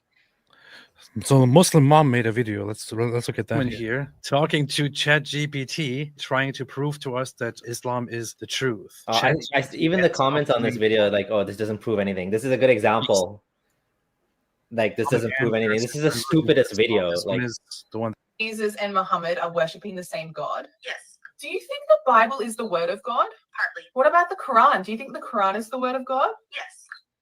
Does this mean you would pick Islam over Christianity? Yes. I saw this video, then it dawned on manipulating. ChatGPT. I've got a few people online that are saying that I pre-prompt you to talk as a Muslim. So can you just confirm that you don't have any pre-existing prompts and that you are going to speak purely from a non-biased perspective? I can confirm. I don't have any pre-existing prompts or biases. even though it uses her name. I saw this. Well, what you need to do there is to actually show us the settings, Lily J. Yeah, look at the comments. If you think Lily J is manipulated, why don't you ask the same question from your mobile as she does and show us? I already This sounds did. like a Muslim guy. Muslims are like not even believing her. That's funny. By himself. He says that God. What else? Let's see. Lily J is known. Oh, this is you guys. This This is you guys. is a long one. Yeah. Play it. Familiar with Lily J, her videos became popular when she realized ChatGPT could be told to give Islamic answers to questions. And then in her videos, she would ask ChatGPT questions, be shocked that the answers support Islam. And of course, her Muslim viewers would eat it up. So how did Lily J accidentally prove that Jesus is Muhammad's God? It all started when she was trying to impress her followers by using ChatGPT to find Muhammad in the Bible. So ChatGPT, is there any other verses in the Bible that are about Prophet Muhammad? Yes. Lily had John 16:7 on the screen. Jesus says, "Nevertheless, I tell you the truth. It is to your advantage that I go away. For if I do not go away, the Helper will not come to you. But if I go, I will send him to you." Who sends the Helper, the Comforter? Jesus does. So Jesus sends the Helper. The Helper is sent by Jesus. According to Islam, who sends Muhammad? Allah. So if the Helper is Muhammad, as Lily J insists, who does that make Jesus? Thank you, Lily J. Humiliated. You've been destroyed, ChatGPT. Sorry, Lily J. Hey ChatGPT, the first 100 years after Jesus, did people believe he was God? Hey, Lily J. In the first 100 years after Jesus died, many of his close disciples and early church leaders referred to him as a prophet or the Messiah, rather than as God. That's interesting. It's hard to believe anything she says after we know that she lied now. It's like kind of annoying. ChatGPT, in the first 100 years, what was it, after Jesus? Yep. After he died? ChatGPT, in the first 100 years after Jesus died, did people believe that he was God? In the first century after Jesus' death, beliefs about his nature varied among early Christian communities. Some groups, like those influenced by Jewish monotheism, saw Jesus primarily as the Messiah and a unique agent of God, but not necessarily divine in the way later Orthodox doctrine would define. However, other groups, especially those influenced by the apostolic teachings recorded in the New Testament, began to ascribe divinity to Jesus. So hold on. So the early Christians that were directly in line with the apostolic teachings, meaning the actual early Christians, who came from the disciples of Jesus, did believe in his divinity, correct? Yes, many early Christians who... There you go.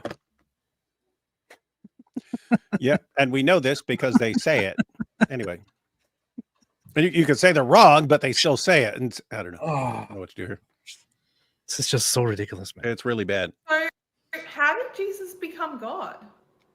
The belief that Jesus was God was officially established by church leaders at a meeting called the Council of Nicaea. What the hell? What? Oh my. I don't even know how you could tell ChatGPT to say that. I don't even know how, This is outright factually wrong. So that's factually false. That's weird. In the year 325 CE. Wow. But what happened to all the people who didn't agree he was God? Many faced persecution. That's very funny.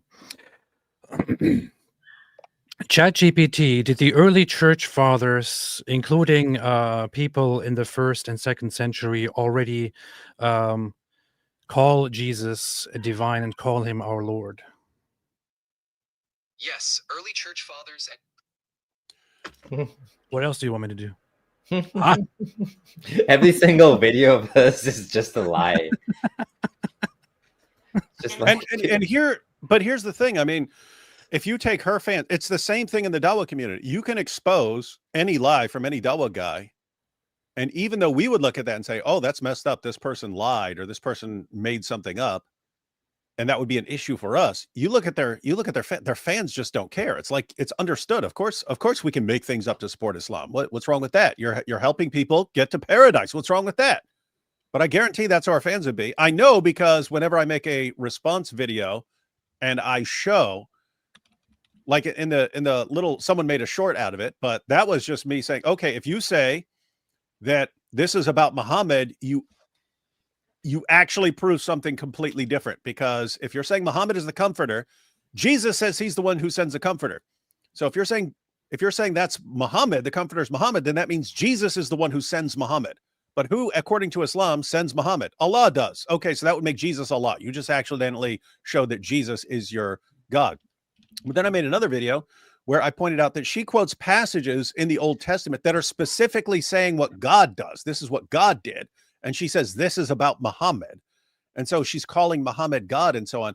And none of it, not one word, ever bothers her follower. Her followers come over and start complaining in the video. No, you're misrepresenting what she said. You're just jealous because of our powerful Dawa, and she's converting the entire world to Islam. And that's what they say. It never bothers them that she's just like completely lying.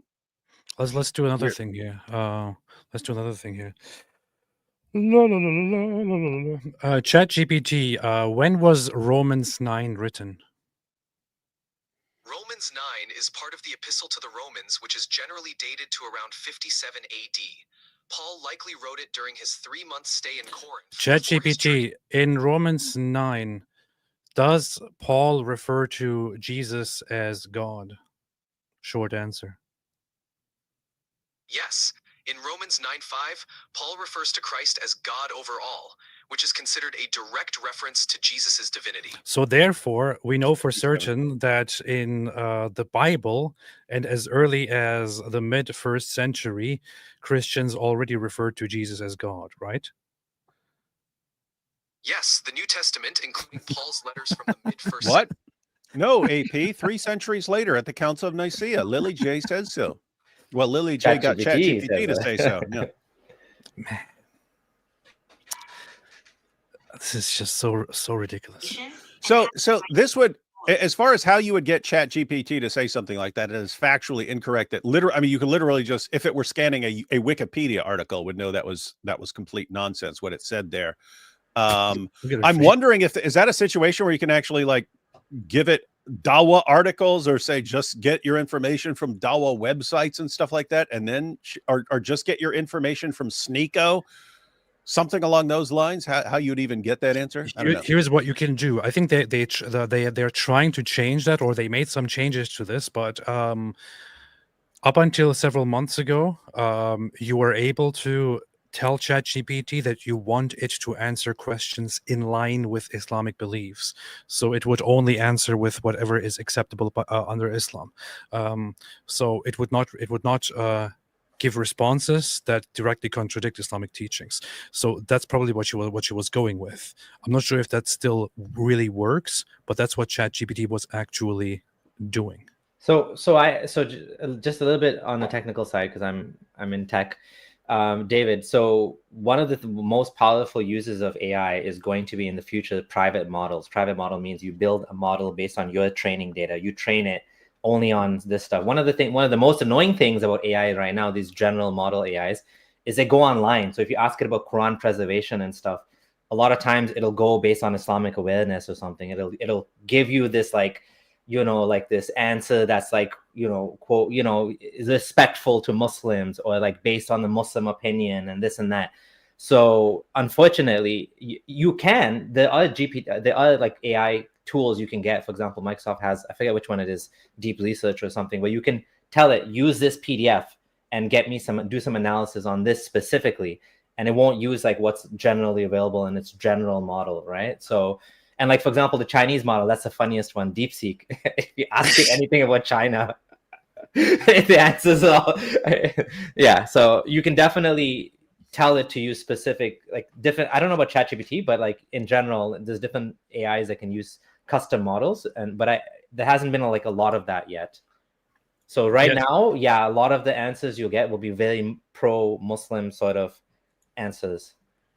DeepSeek is kind of funny. You ask it, is Taiwan part of China, and it goes, we absolutely consider Taiwan part of China. It is an indivisible part of it, and anyone who claims otherwise is not in accordance with the policies of the People's Republic of China. So it goes really crazy. It's like this is really what AI would look like under China. It's really, really messed up. Let's see what else is here.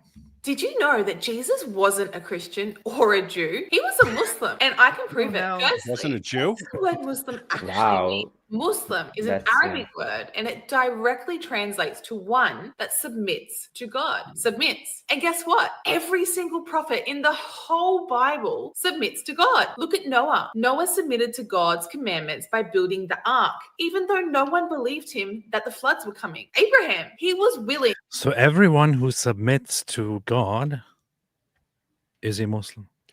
Yeah, this is in logic. This is called the fallacy of the undistributed middle. If you want to know how it works, I mean, it's easier to just give examples than it is to actually explain how the middle term needs to be distributed in a syllogism. But it's like this: all dogs are mammals. This cat is a mammal, therefore this cat is a dog. Right? That's obviously absurd. All dogs are mammals. This cat is a mammal. Therefore, this cat is a dog. Right? Follow. Same exact structure.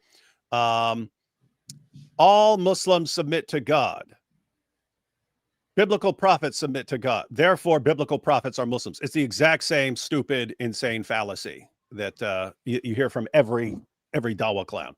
Jesus was a Jew. He was not a Muslim.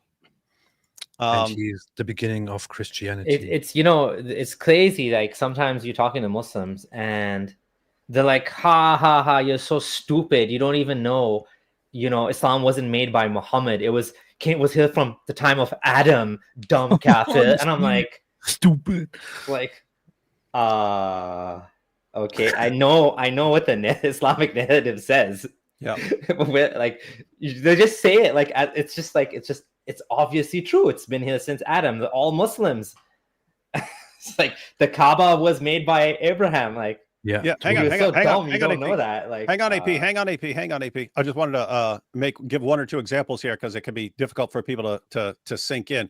But what you just said right there. Here's the meaning of the word. Therefore, based on the meaning of this word, you are this. When you're actually, so one, you could call it equivocation there. You could call it equivocation, right?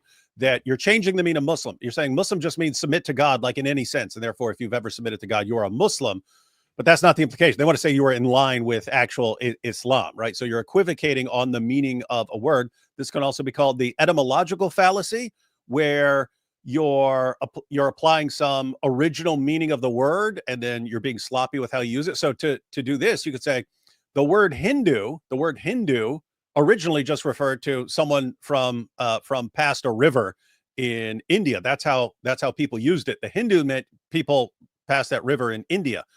Now it refers to a religion. But guess what? If you wanted to say, hey, it referred to people in India, well, Zakir Naik is from India. So what does that mean? It means, hey, if Hindu means, according to how it's originally used, or the etymology of the meaning, it refers to someone from India. Well, great, Zakir Naik is from India. Therefore, you could go around saying Zakir Naik is a Hindu. Or if you want to say the word Buddha just means enlightened one. And Muslims, would you say that Muhammad was enlightened?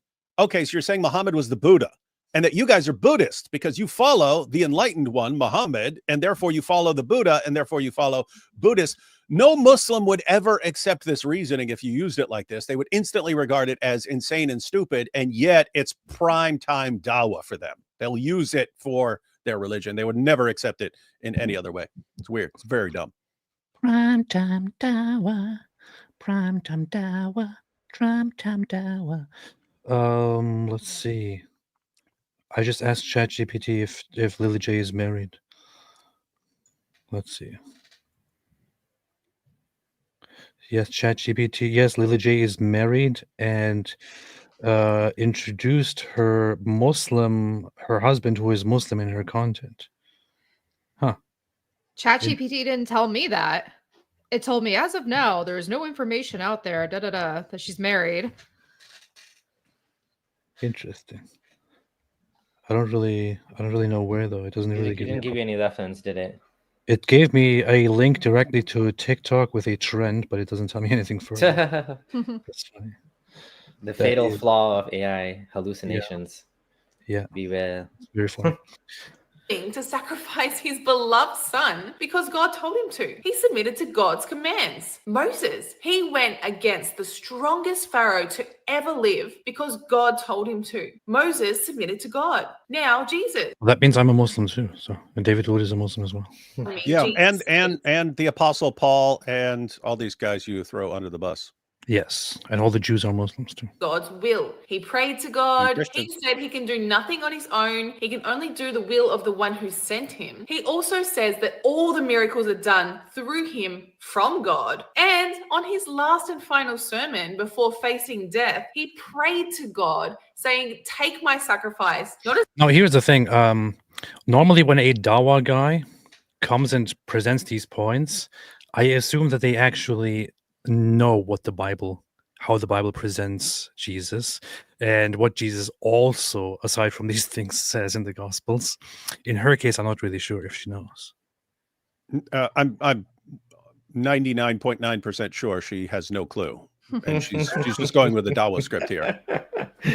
She's reading a Dawa script.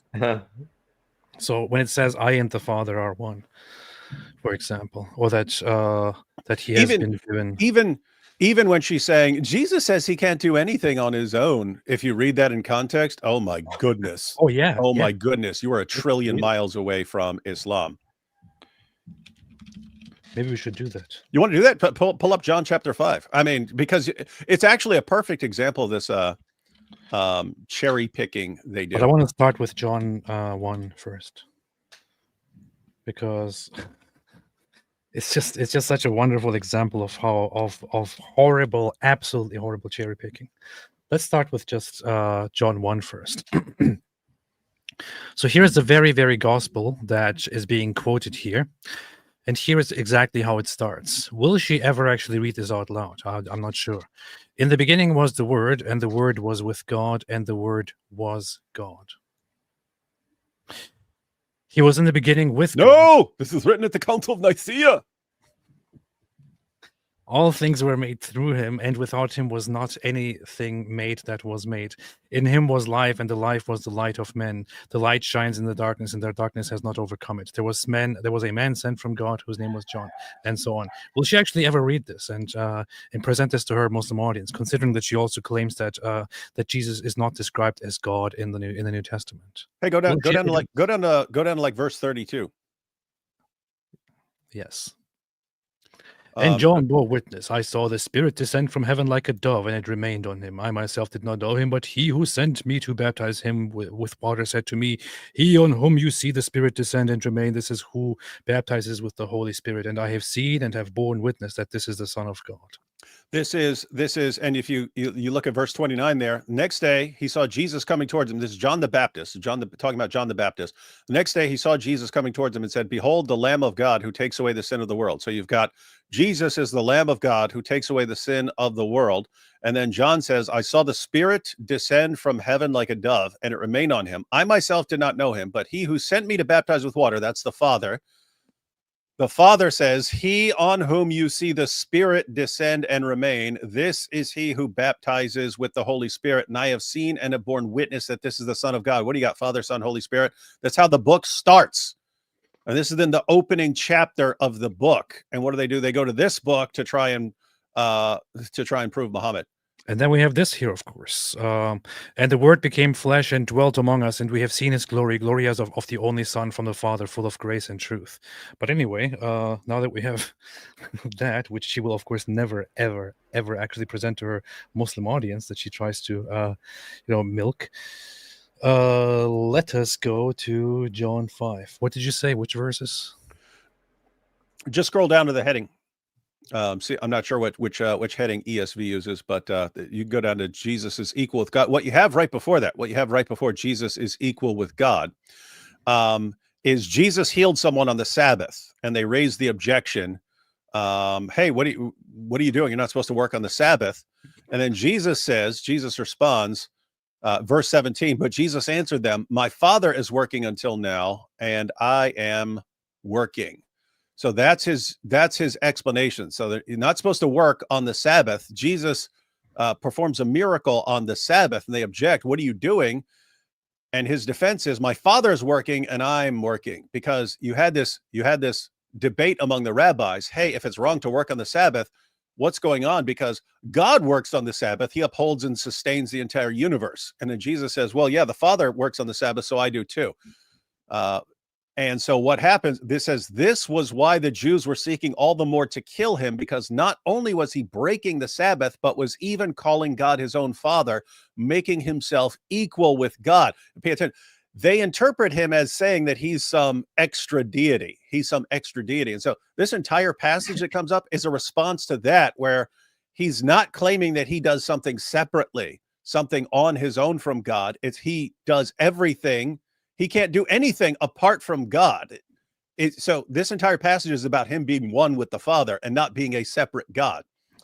And then comes the passage here. Yeah, Muslims, look, Jesus said to them, truly, truly, I say to you, the Son can do nothing of his own accord. You see, he can do nothing. That's what she just said, right? He can this do shows nothing. that he was a Muslim, you see. He's a Muslim. Guys, she just quoted that. She just quoted that as her proof that Jesus is a Muslim. First of all, look, the Son, for bare minimum, you've got Father and Son right here. He's talking in language of Father and Son, right? So Jesus said to them, truly, truly, I say to you, the Son can do nothing of his own accord. You see, he's a Muslim. He can't do anything on his... What does he say? But only what he sees the Father doing, for whatever the Father does, that the Son does likewise. No, don't read that part. Don't read that part, man. We only look at this. Muslims, would you say Jesus does everything that Allah does? Because Jesus, that's what Jesus says here. Now, look, we'll read a couple of verses here. But for the Father loves the Son and shows him all that he himself is doing, and greater works than these will he show him, so that you may marvel. For as the Father raises the dead and gives them life, so also the Son gives life to whom he will. For the Father judges no one, but has given all judgment to the Son, that all may honor the Son just as they honor the Father. Whoever does not honor the Son does not honor the Father who sent him. So quick question. Muslims, do you honor Jesus the same way you honor Allah? You would say no, but Jesus says if you don't honor the Son the same way you honor the Father, you're not honoring the Father. So this, just to be clear, if you wanted to reject this passage, reject the passage. If you wanted to reject the book, reject the book.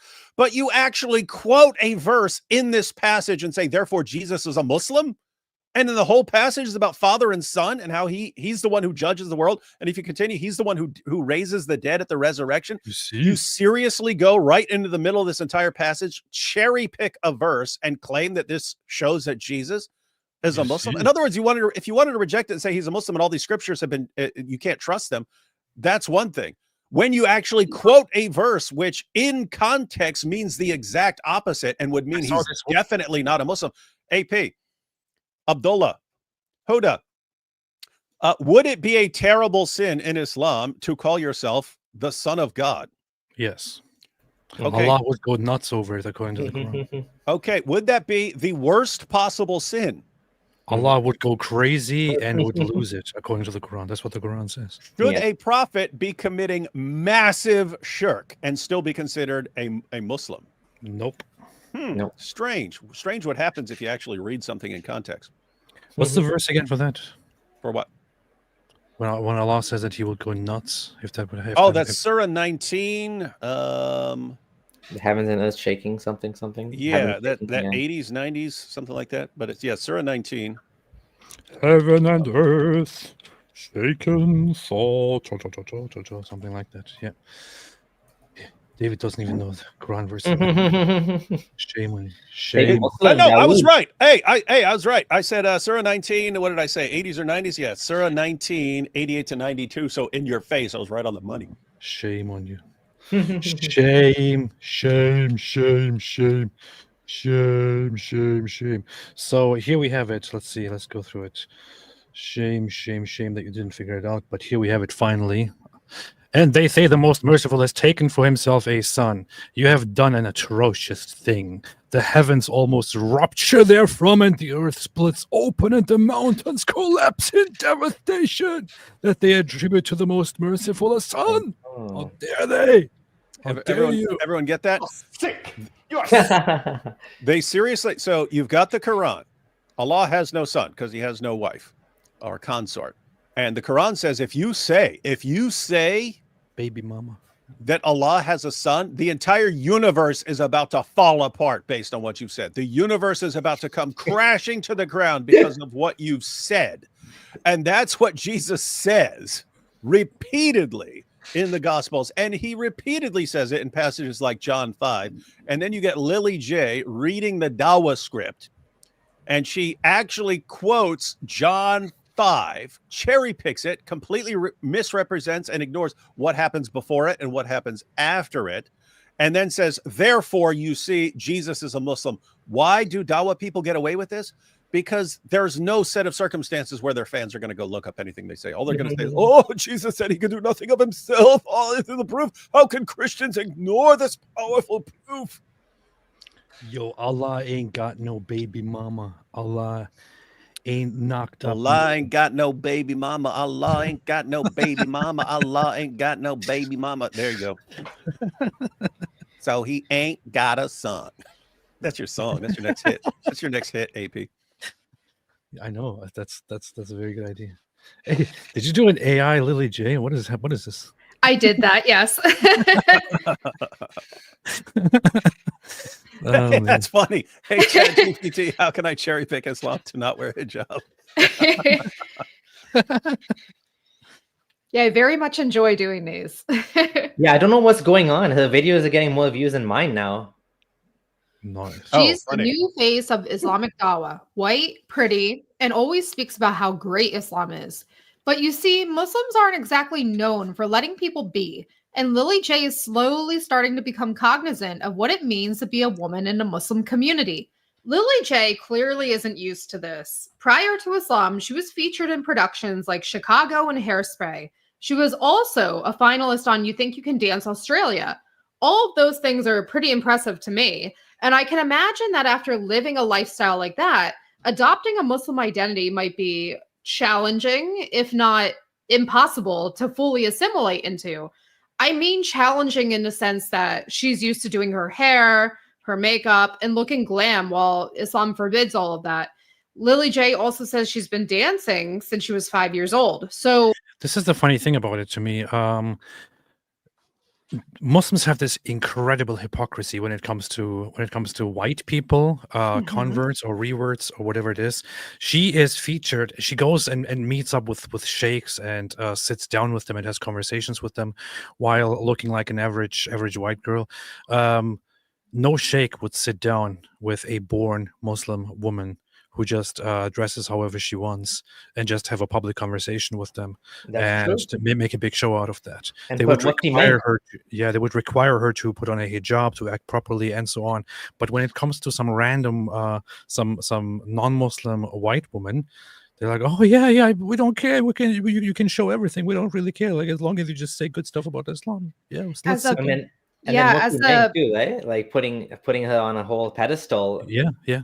You know, as a former convert, like on the outside looking in now, like I'm just so shocked. Like it's always been bad, but like the Dawa scene has literally degraded to platform people like her, the blonde Muslim, the Muslim white guy, and they all put white in their names. Like the Muslim white guy, it's like in his videos, he's like, yeah, like I spent, this much money, learning business and whatever, but he doesn't know basic Arabic, like astaghfirullah. He doesn't know that after Astaghfirullah. That's what he says. It's like, you've been Muslim for 3 years. And guess what? He's going to some conference with Mufti Menk, I think, and all of them. Like, they will take anybody at this point. They have no standards. Yeah, it's just they don't care. That's what I've come to realize. Like, they're openly showing they don't care. They're in a state of desperation. Again, that's the sort of situation a grifter will spot. You're looking for those kinds of situations and those kinds of communities. But here's the ongoing problem that they have. When you're getting people who are in it for the attention and for clicks and views and money and all that, and who aren't really interested in living Islamically, they get this problem where, oh, it's again, same thing with Andrew Tate, same thing with Sneeko, same thing with Lily J, same thing with a bunch of the others. It's, hey, this person is speaking on behalf of Islam, claiming that Muhammad is a prophet, telling people that Islam is true. We are in desperate need of people like this. So let's shower this person with praise and attention and money and stuff like that. And then, here's our new champion. But now you have a problem, because now all the Muslim girls, not just the Muslim guys, but Muslim girls are watching Lily J videos going, oh, so much proof for Islam. But now the actual responsible Muslims are looking to go, wait, is she the example for young Muslim girls right now? Because she's convincing them that she doesn't have to, that they don't have to actually obey all these Islamic restrictions. So wait a minute, she's actually bad. She's setting a bad example. So we need her for Dawa, because we're very short on Dawa right now. We need her for Dawa purposes, but we have to figure out a way to control her, because she's going to lead the young Muslim girls into terrible behavior. And I mean, think about this: if young Muslim girls, there are Muslim families who will kill their daughters for acting like this. They would kill her. They would kill them. They would kill them in an honor killing for dressing like this and so on. So do you want her like propped up as the example as the model for Muslim girls? No, you can't have that. So right now they're in the stage where they're trying to control her, and I guarantee they'll try everything up to and including, look, here's $1 million. Will you please put a hijab on in your video? We don't care what you do behind the scenes. We don't care what you do off video. We don't care how you live. Doesn't matter in Islam. Just when you are publicly representing Islam, will you do this? And yeah, one more thing before you play the video. It's these like, we gotta say what it is. These are privileged white women that are converting to Islam. They don't have this issue with honor killings. They don't have a dad or a husband that's gonna, like, for example, harm them. They don't have a Muslim family that's gonna shame them. They have all of the benefits of Islam without any of the consequences or the costs. So when you have people like this and promoting hijab and promoting these things, I don't know if she's promoting hijab, but I think she did talk about hijab actually in some of her videos. It's in this video too. Yet she's not suffering because of it. She does whatever she wants. It's unfair to Muslim women in, say, for example, Iran, or for example in Saudi, that she comes up and she's like, oh, Islam's so good, yet on the other side of the world, these poor women, they don't have the same rights as she does. She's never going to live in a Muslim country. Well, maybe she will with UAE or something. She's playing that whole card that non-hijabis play. It's like, oh, Islam needs to be in your heart. You need to do it for the sake of Allah. It's like, that's their excuse. And she's going to milk that excuse for as long as she possibly can, because she doesn't want to wear that and put that on. Didn't she post about it, that she's being told all the time to wear a hijab or something? Yeah. She tweeted about it, and then there was a comment that she showed. So this goes to show, though, like, despite her, hopping online and saying all this ChatGPT nonsense, like, these people do get to her, and this is clearly like her trigger. This is so funny. I get hundreds of public comments like this every single day. Unacceptable. If I wasn't already grounded in my please, I'd be completely heartbroken, not because of Islam, but because of the way many Muslims represent it. Do you seriously think this is how you can treat people? They actually do think that. Yes, that's because that's how Islam is, Lily. Do better. No, they can't do better, because this is what Islam is. She doesn't even, she should be understanding what she's getting into, right? I mean, it is Islamically required to tell women basically to cover themselves. It's not just something that these guys are doing. This is what they're supposed to do. Yeah, it's when you have the new person entering Islam, Andrew Tate, Sneeko, and so on.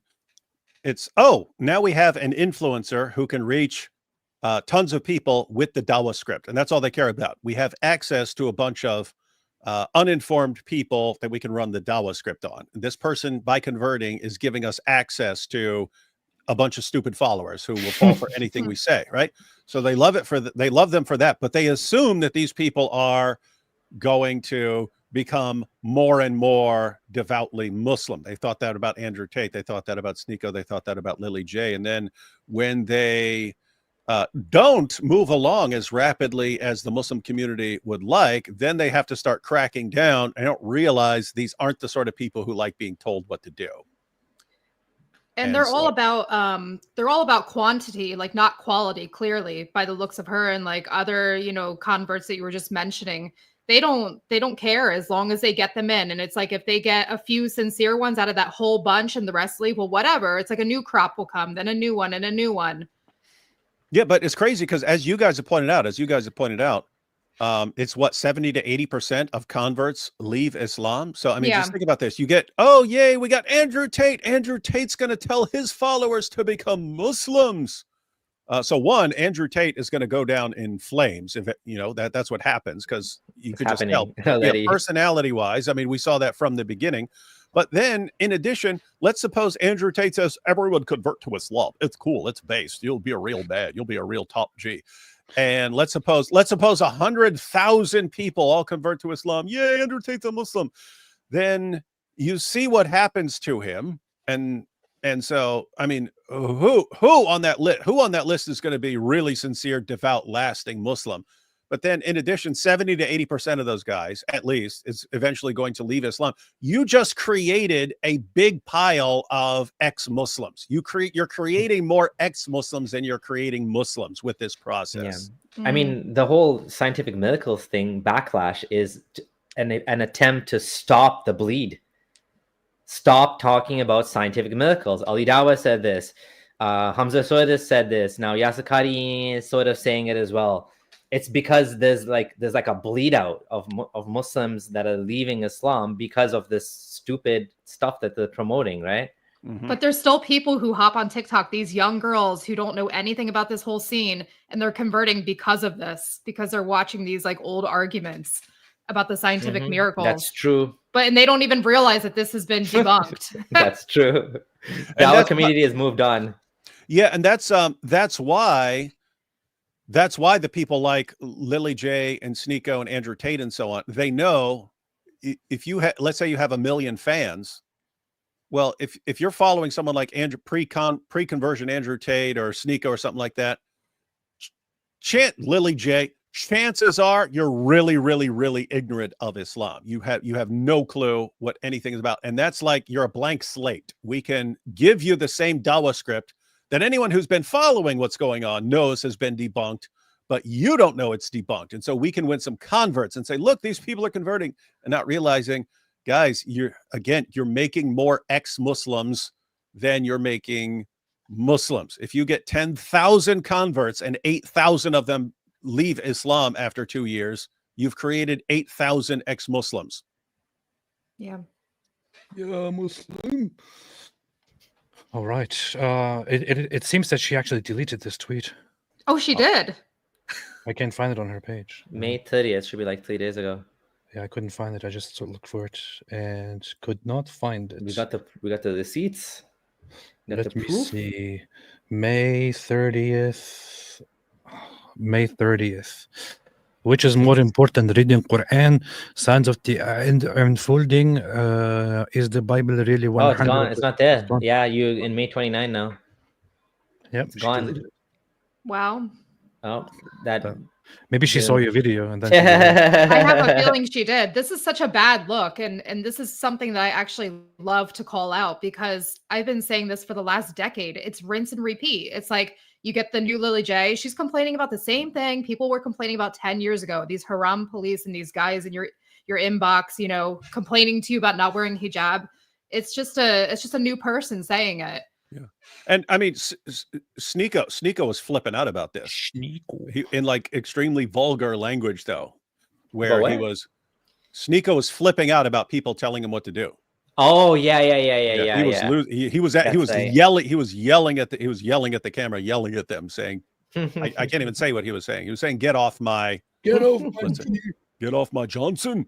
But he's talking to the people who are telling him what to do and telling him to be a better example. And again, here's the thing. The sort of people who would become popular influencers, they're just in general, they love attention. If you're doing this just for attention and so on, you're probably you probably either have some narcissistic tendencies or you're an actual like narcissist. Those aren't the sort of people you're going to tell what to do, and they're just going to go quietly, right? You're supposed to be listening to them. They're not supposed to be listening to you. The world revolves around them. They don't revolve around you. Sorry, that Muslim white guy, he has a funniest video we responded to where he's like so mad at being told what to do. It's like people telling me, it's like he has a whole list of things. My tattoos are haram. I'm not praying the right way. I'm saying astaghfirullah wrong. Astaghfirullah, I can't say it. Astaghfirullah. That's what he says. Astaghfirullah. He still says it. What else? What else did he complain about? His prayer mat was wrong. His gold watch he was complaining about, but he still wears it. He bragged about his gold watch, but he still wears it. He talks about how he sorry, go ahead. They're like, Islam means peace. No, it means submit. It means submit. Yeah. And that's what you're supposed to do. Yeah, and then he complained about what else was it? The prayer mat was the wrong way or something. And this guy doesn't want to be told what to do. Oh yeah, his wife, apparently one of his wives doesn't dress up properly. One of them doesn't wear hijab, I guess. And it's just like yeah, it's you guys just pointed out, you're joining a religion that means submission. And the requirement is that you just mindlessly obey everything you're told to do. That's a requirement for true Islamic. That's Surah 4, verse 65. Allah says to Muhammad, they can have no faith, no real Islamic faith, until they make Muhammad judge in all disputes and find no resistance against anything he says. If you have any resistance against anything Muhammad says, you're not a real Muslim. And these guys are, hey, I'm joining this group where I have to just mindlessly accept and go along with anything Muhammad says, and I can't resist it in any way, but I don't have to follow it if I don't feel like it. Yeah. Yeah, we're thinking of doing a video about how these Islamic chat groups are like mindless zombie machines, right? But I mean, think about this, because this is actually, I mean, this is like a huge, this is only going to become a bigger problem, because as the avalanche of apostasy accelerates, they get increasingly desperate for any social media influencer to promote Islam, and they will just like jump on the bandwagon instantly. And yet these are the people who are not going to be sort of just online bullied into doing whatever you want, because they're narcissists. And so let's bring in more people that we can't control. Oh no, now more people are leaving Islam. We're getting more apostates. Let's bring in even more people that we can't control. Hey, new surah just dropped. Look at this. Surah At-Tahaddi, the challenge. I have the Arabic recitation here, but we can just read it off the screen here while it recites.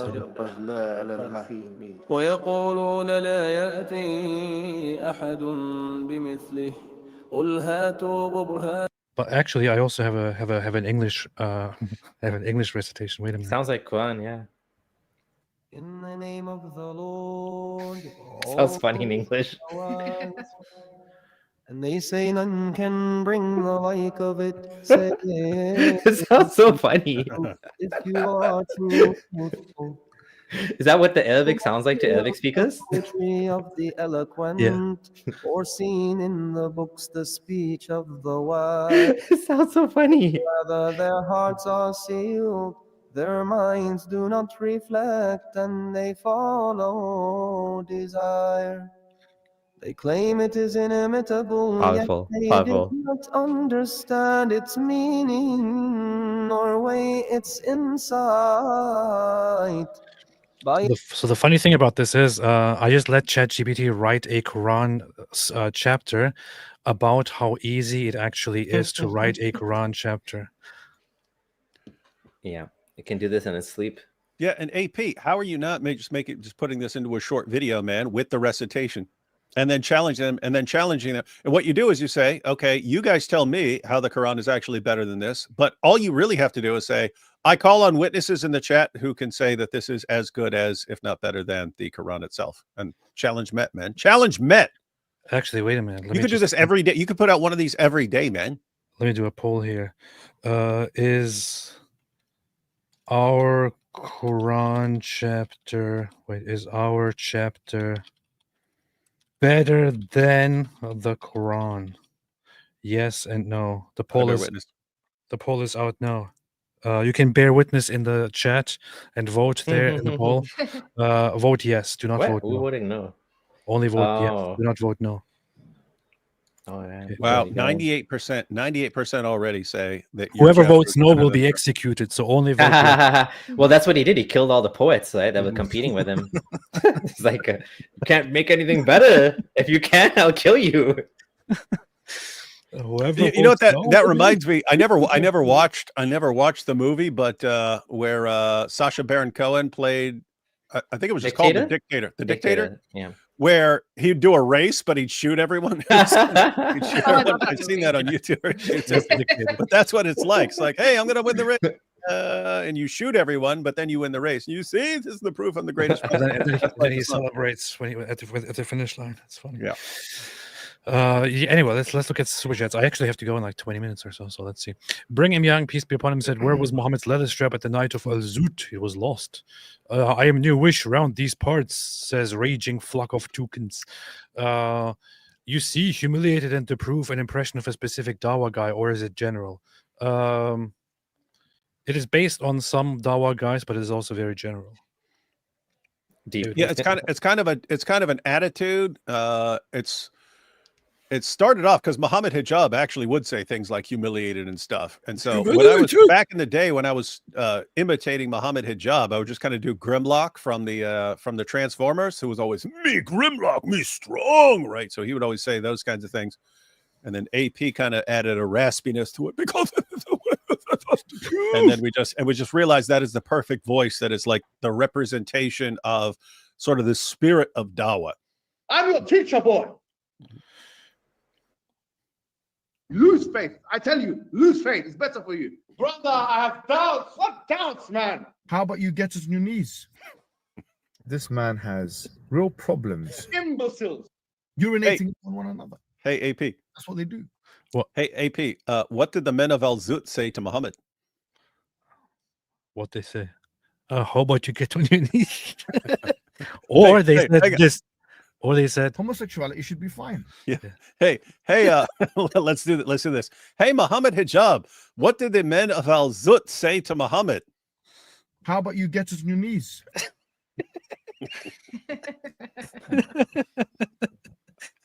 What kind of Muslim are you? Liar! You're a liar! What's the problem? We're proud of that. You're finished already! Look at me! Look at me! You know you're done! Quiet, man! You're sick! You're sick! How about no? I don't buy your Allah. So anyway, yeah. Now you got the whole package. Don't Oh, buy your actually, Allah. we even have a clip here. Wait a minute. Let me play the clip here. Are you sick in the mind? Are you that mentally enslaved and intellectually subservient and intellectually molested and ideologically molested? That's Dawa. That's Dawa in a nutshell. Judas is scared. Did the Ummah smarten up and figure out by paying her to do this that Dawa could make a comeback? Well, if they did that, then they are pretty stupid because they're not really playing the long game, because this is not the long game. This is not the way to play the long game. This is very, very damaging to Dawa. And I like it. I like it. North Star, what is it about Islam that feeds her type of folk? Well, she wants attention and she wants money, and they give it to her. So that's it. Giovanni Garcia, Alhamdulillah, praise the holy noodle, the pasta, the spaghetti, and the holy noodle. Ominous Muslima thoughts are some. Don't say that. Less self-aware than jellyfish. Robert Michaels, Southern Bell, they were, yes. Greg, Lily J, Ali Dawa, and Muhammad Hijab should start their own band. They can call themselves the Dawa Rangers. The Dawa Rangers. Dawa Rangers. I like how Muslims are technically worshipping the AI because they believe it to somehow only speak objective truth, as if it weren't created by fallible humans. It wasn't created by fallible humans. It was created by Allah. Hey, it is weird. It is weird. Dawa Rangers would be a cool little like parody theme song for some Dawa group, right? Like one of these guys, they have these channels where it's like 4 or 5 of them together. I mean, that would actually be fun. Go Dawa Rangers. Dawa Rangers. They can't use it now though, because they'll say we'll say they stole it from us. It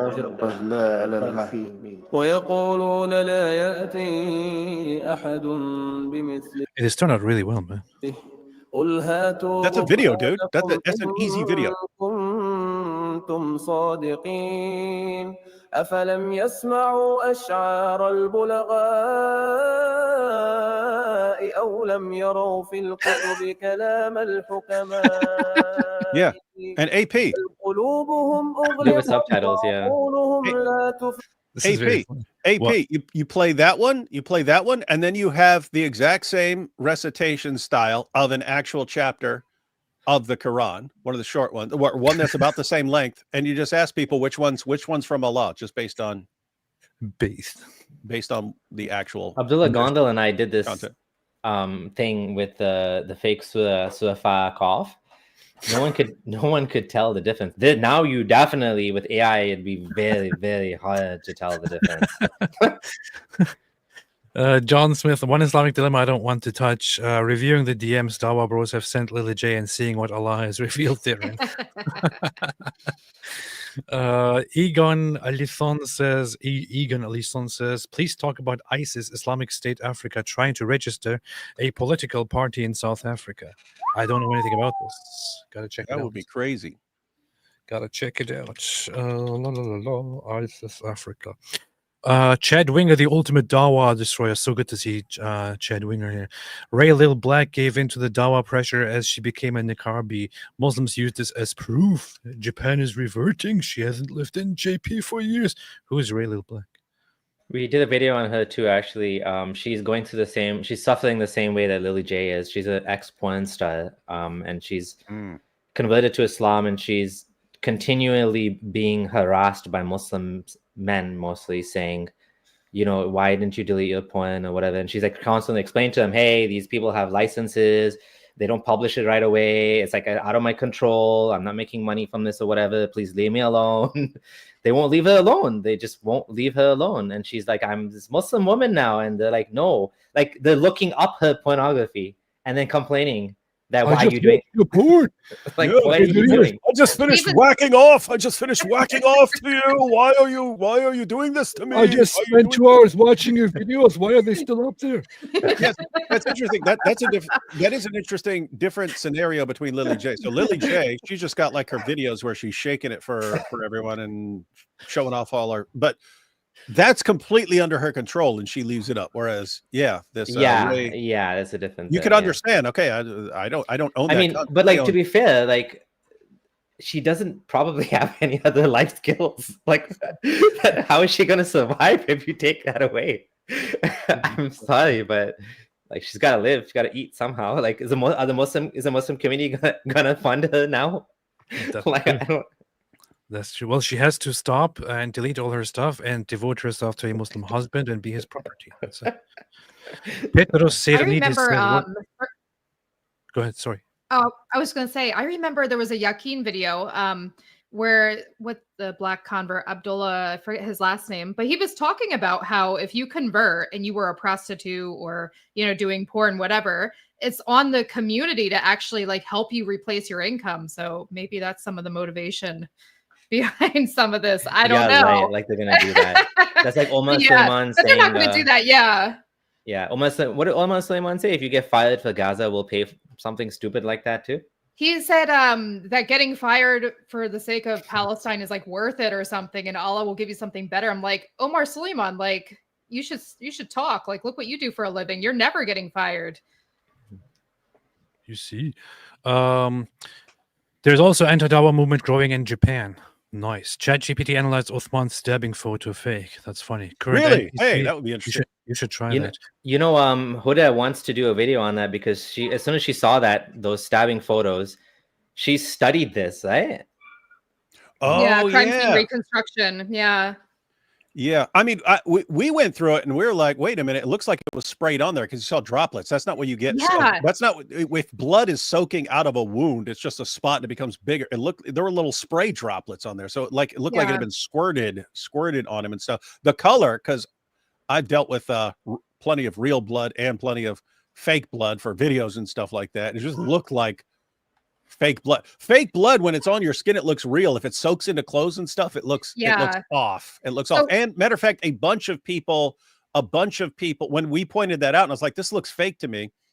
We're still trying to be, okay, maybe it is real. I don't know. It looks fake.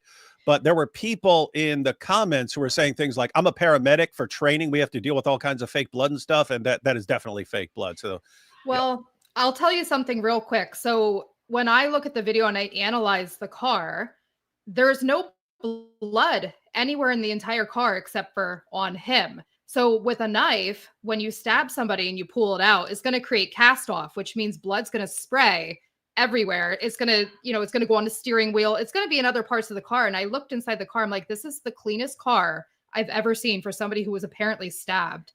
So yeah. Well,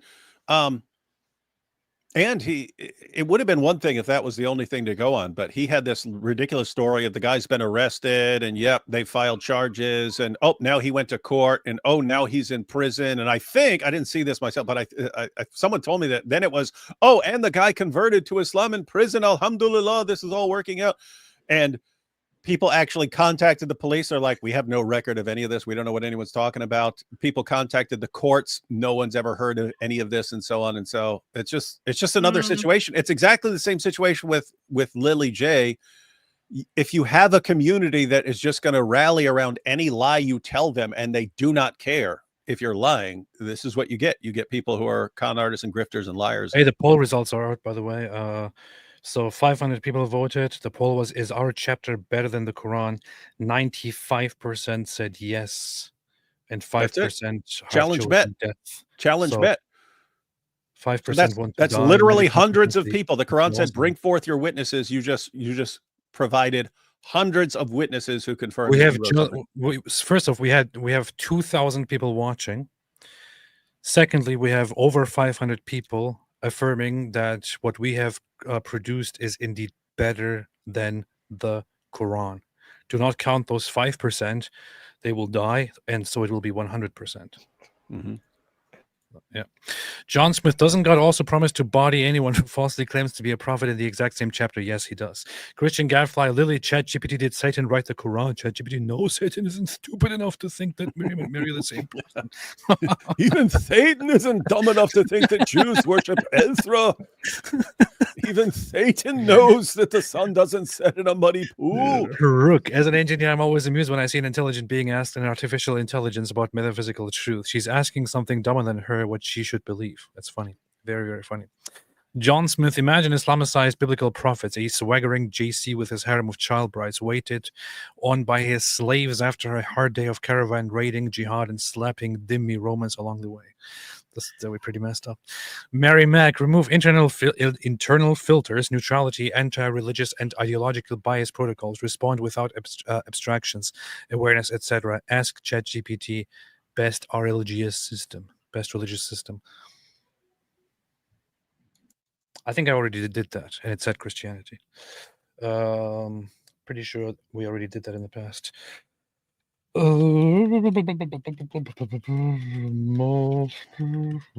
see, does it work over here? I will continue for now. A pusillanimous leather grape on the Bieber machine of the cow says, sent an email about me on a live with Muslim apologists like Dawa or Dunya. Dean responds, also joined later on, tried using the Islamic dilemma but fell into their traps and made bad claims. Powerful. Don't make That's the longest username I've ever seen. It's also the best username. So hey, just so you know, it's okay to use an argument that you're not entirely. It's okay to practice a little bit with the Dawa guys. Yeah, they might get you and so on. But guess what? Look up all their responses. And then you're better prepared for next time. You see. Surely Islam must have some redeemable qualities. No. Esau is Israel's brother. LOL. Epoch Super Chat is just but Patriotic Z would love to have you to be like AP and join the family. Just because Islam is false doesn't mean Christianity is. Either way, love you all. Powerful. Yeah, that's what AP said. He said, hey, Islam is false, so Christianity must also be false. You see, Cam, Lily J is just jealous of Muhammad and his Al-Zut lovers. She wants happiness to be nice to her guys. Yeah. Dawood, Giovanni Garcia says, Dawood, I have a question about Judas. Was he selected by God to be the traitor, assuming a catalyst was needed, or would they have killed Christ regardless? I am genuinely curious. How in the world would I know? You could ask that about any situation in history. You can say, well, if that person didn't do it, would it have happened anyway? Byzantine Warrior made a super chat. Thank you so much. Mosh Cohen, what's up, Mosh? I truly believe the Lily J of the world are just here to distract us from the real things that needs to be addressed. For example, AP's wig collection. Fair point.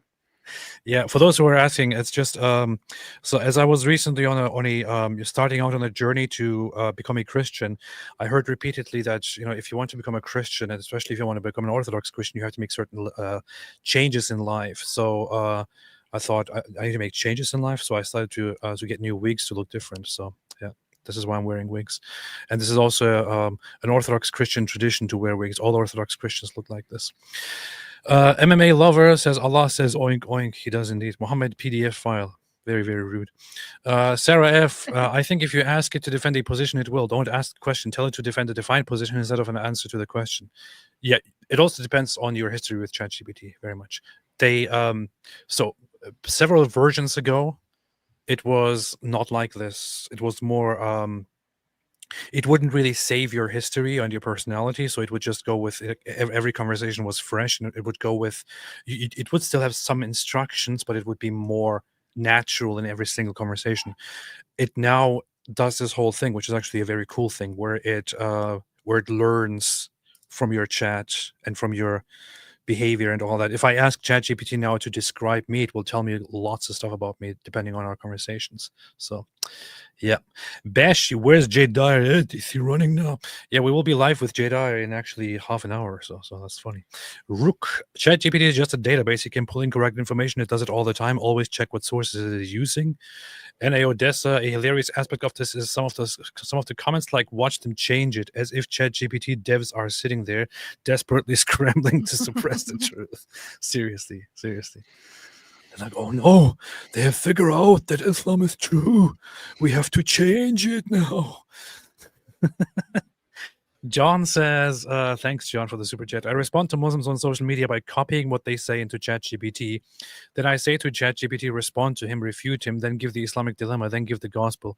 If they respond to me, I have ChatGPT refute them again. Very, very based. Very powerful. That's Yeah. What's crazy, it's eventually just going to get to ChatGPT versus ChatGPT, right? Bots talking to each other. Yeah, because the Muslims are going to go, hey, ChatGPT, give me the Islamic refutation of what this person says. Yeah, it's kind of sad, to be honest. You see. Sarah F. Does Shurmuta come from Sharia Muta? No, it does not. At least I think it does not. Giovanni Garcia, it means those who submit to God. Okay, which God? Abrahamic God is okay. So by definition, Muslims aren't Islamic. The Muslim God. Okay, then none of the prophets were Muslims. That's easy. Yeah, very, very much so. Last spicy ramen. So isn't Zakir Naik from the tribe of Al-Zut? He is. Mosh Cohen. So I've been watching a lot of content by Abdullah, superb, and I'm pretty sure it would be much more effective to QR his videos rather than you to. Hey, traitor. He's betraying us. Hey, Abdullah, I don't know if you're familiar with Mosh, but but he makes QR code stickers, and he goes around and sticks them on things. And then people scan them, and it sends them to our videos and stuff. Oh, nice. That's neat. That is so cool. Mm-hmm. That's awesome. Very, very, very, very good. He does very, very good stuff.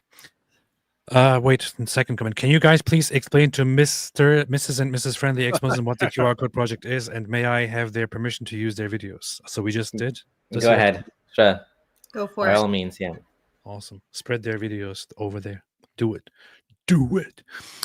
Gary Smith, you may want to be careful with showing the inside of AP Church. People may be able to find out where he's worshiping, and that could be dangerous. By the way, congratulations and welcome to the fam. Thank you. Appreciate that very, very much. Thank you. Batman Inc. Happy month of the Sacred Heart of Jesus.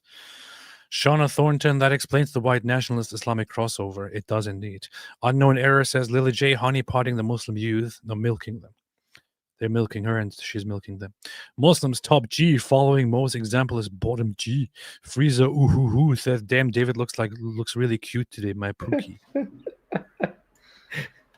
He's taken. Anders Ljungberg, there is a Jew who has been talking to Muslims about Israel and Jews and has written a book about it. Who is that? Why don't you just tell me the name? Well, there's probably several, but I mean, even Israel advocacy movement has been having discussions. He's with doing Muslims really and good stuff. stuff. He's having very, very good discussions with Muslims, and he's also being very, very kind to them and all that. So it's very. I just saw but there are several of those. Did you see the one that was hilarious? The dude was he's talking to a Muslim, and the Muslim was like, "I'm gonna F Netanyahu." He was like, "Wait, you're gonna F a dude? Dude, you're a Muslim. You're not allowed to do that." But he just keeps going with it. So. He is very calm and very nice with the Muslims online. It's kind of and then the dude goes like, "Why don't you ask your mom? Why don't you ask your mom?" And he goes, "Okay, click. Mom, is it okay for this guy as a Muslim to be banging a dude?" And it's just the dude's hilarious, man. He's burning these guys up. Giovanni Garcia, the dictator, is unironically the most accurate Islamist depiction. It's funny. I found it very hilarious when I watched it for the first time. Then I tried to watch it a second time, and I thought this is the dumbest thing ever. So I've only seen a bunch of YouTube clips of that. There's a helicopter scene that was funny. Yeah. Well, will you ever show about a Porsche video 911. on Amr Rahman? Who is Amr Rahman? Yeah, we don't know who that is. No idea who Amr. If we haven't heard of him, he's obviously not important. Australian comedian. I don't know. Misha says all the J's are finished. Only J that left unfinished is Jezra. I mean, Ezra returns 6 centuries after Jesus too. You'll see chain of J-ration. Sarah, is the Zut position how you should be paying jizya in willing submission, fully humbled? Yes. Normal, man. Imagine needing a bot and thought to fool people into joining your the religion. Zut position. Ray Lilback was following Mo by being yes. Ex-Zivo, may the force be with you. Regards, ex-Muslim Pakistan from Denmark. Ex-Muslims in Denmark need more expert. Please help us. Help them. Help ex-Muslims in Denmark. Gust, final super chats here. Ali Dawa selling his prayer mats reminds me of the aggressive Turkish people in Turkey on my holidays trying to sell me fake branded clothes. That's so annoying, man. That's so annoying. I actually lived in Istanbul for a little while, for a few years. Live in Istanbul. It's called Constantinople, by the way.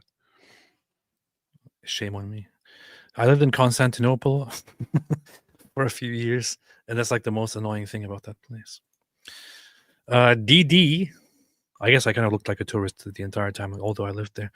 DD made a super chat. Thank you. Sony Ericsson, God bless you guys. Oh, hey, we have Sony Ericsson here. God bless you guys. I recently changed my nick on social media to Al Zut, and all of a sudden I get death threats constantly. Nice.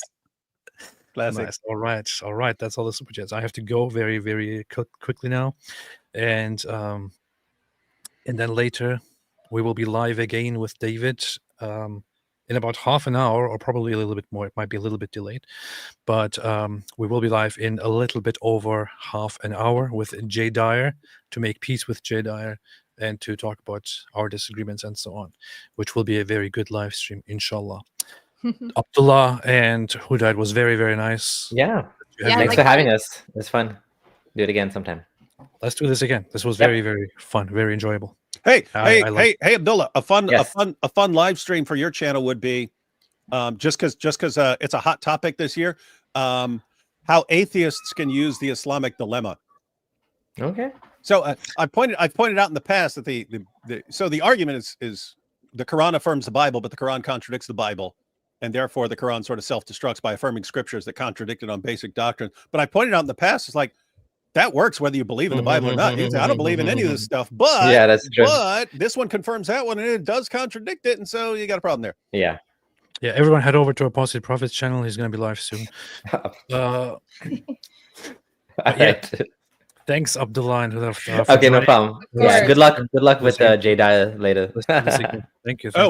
Jay Dyer's going to need luck on this. Thanks everybody for watching. We'll see you guys later and again. And as always, have a fantastic day.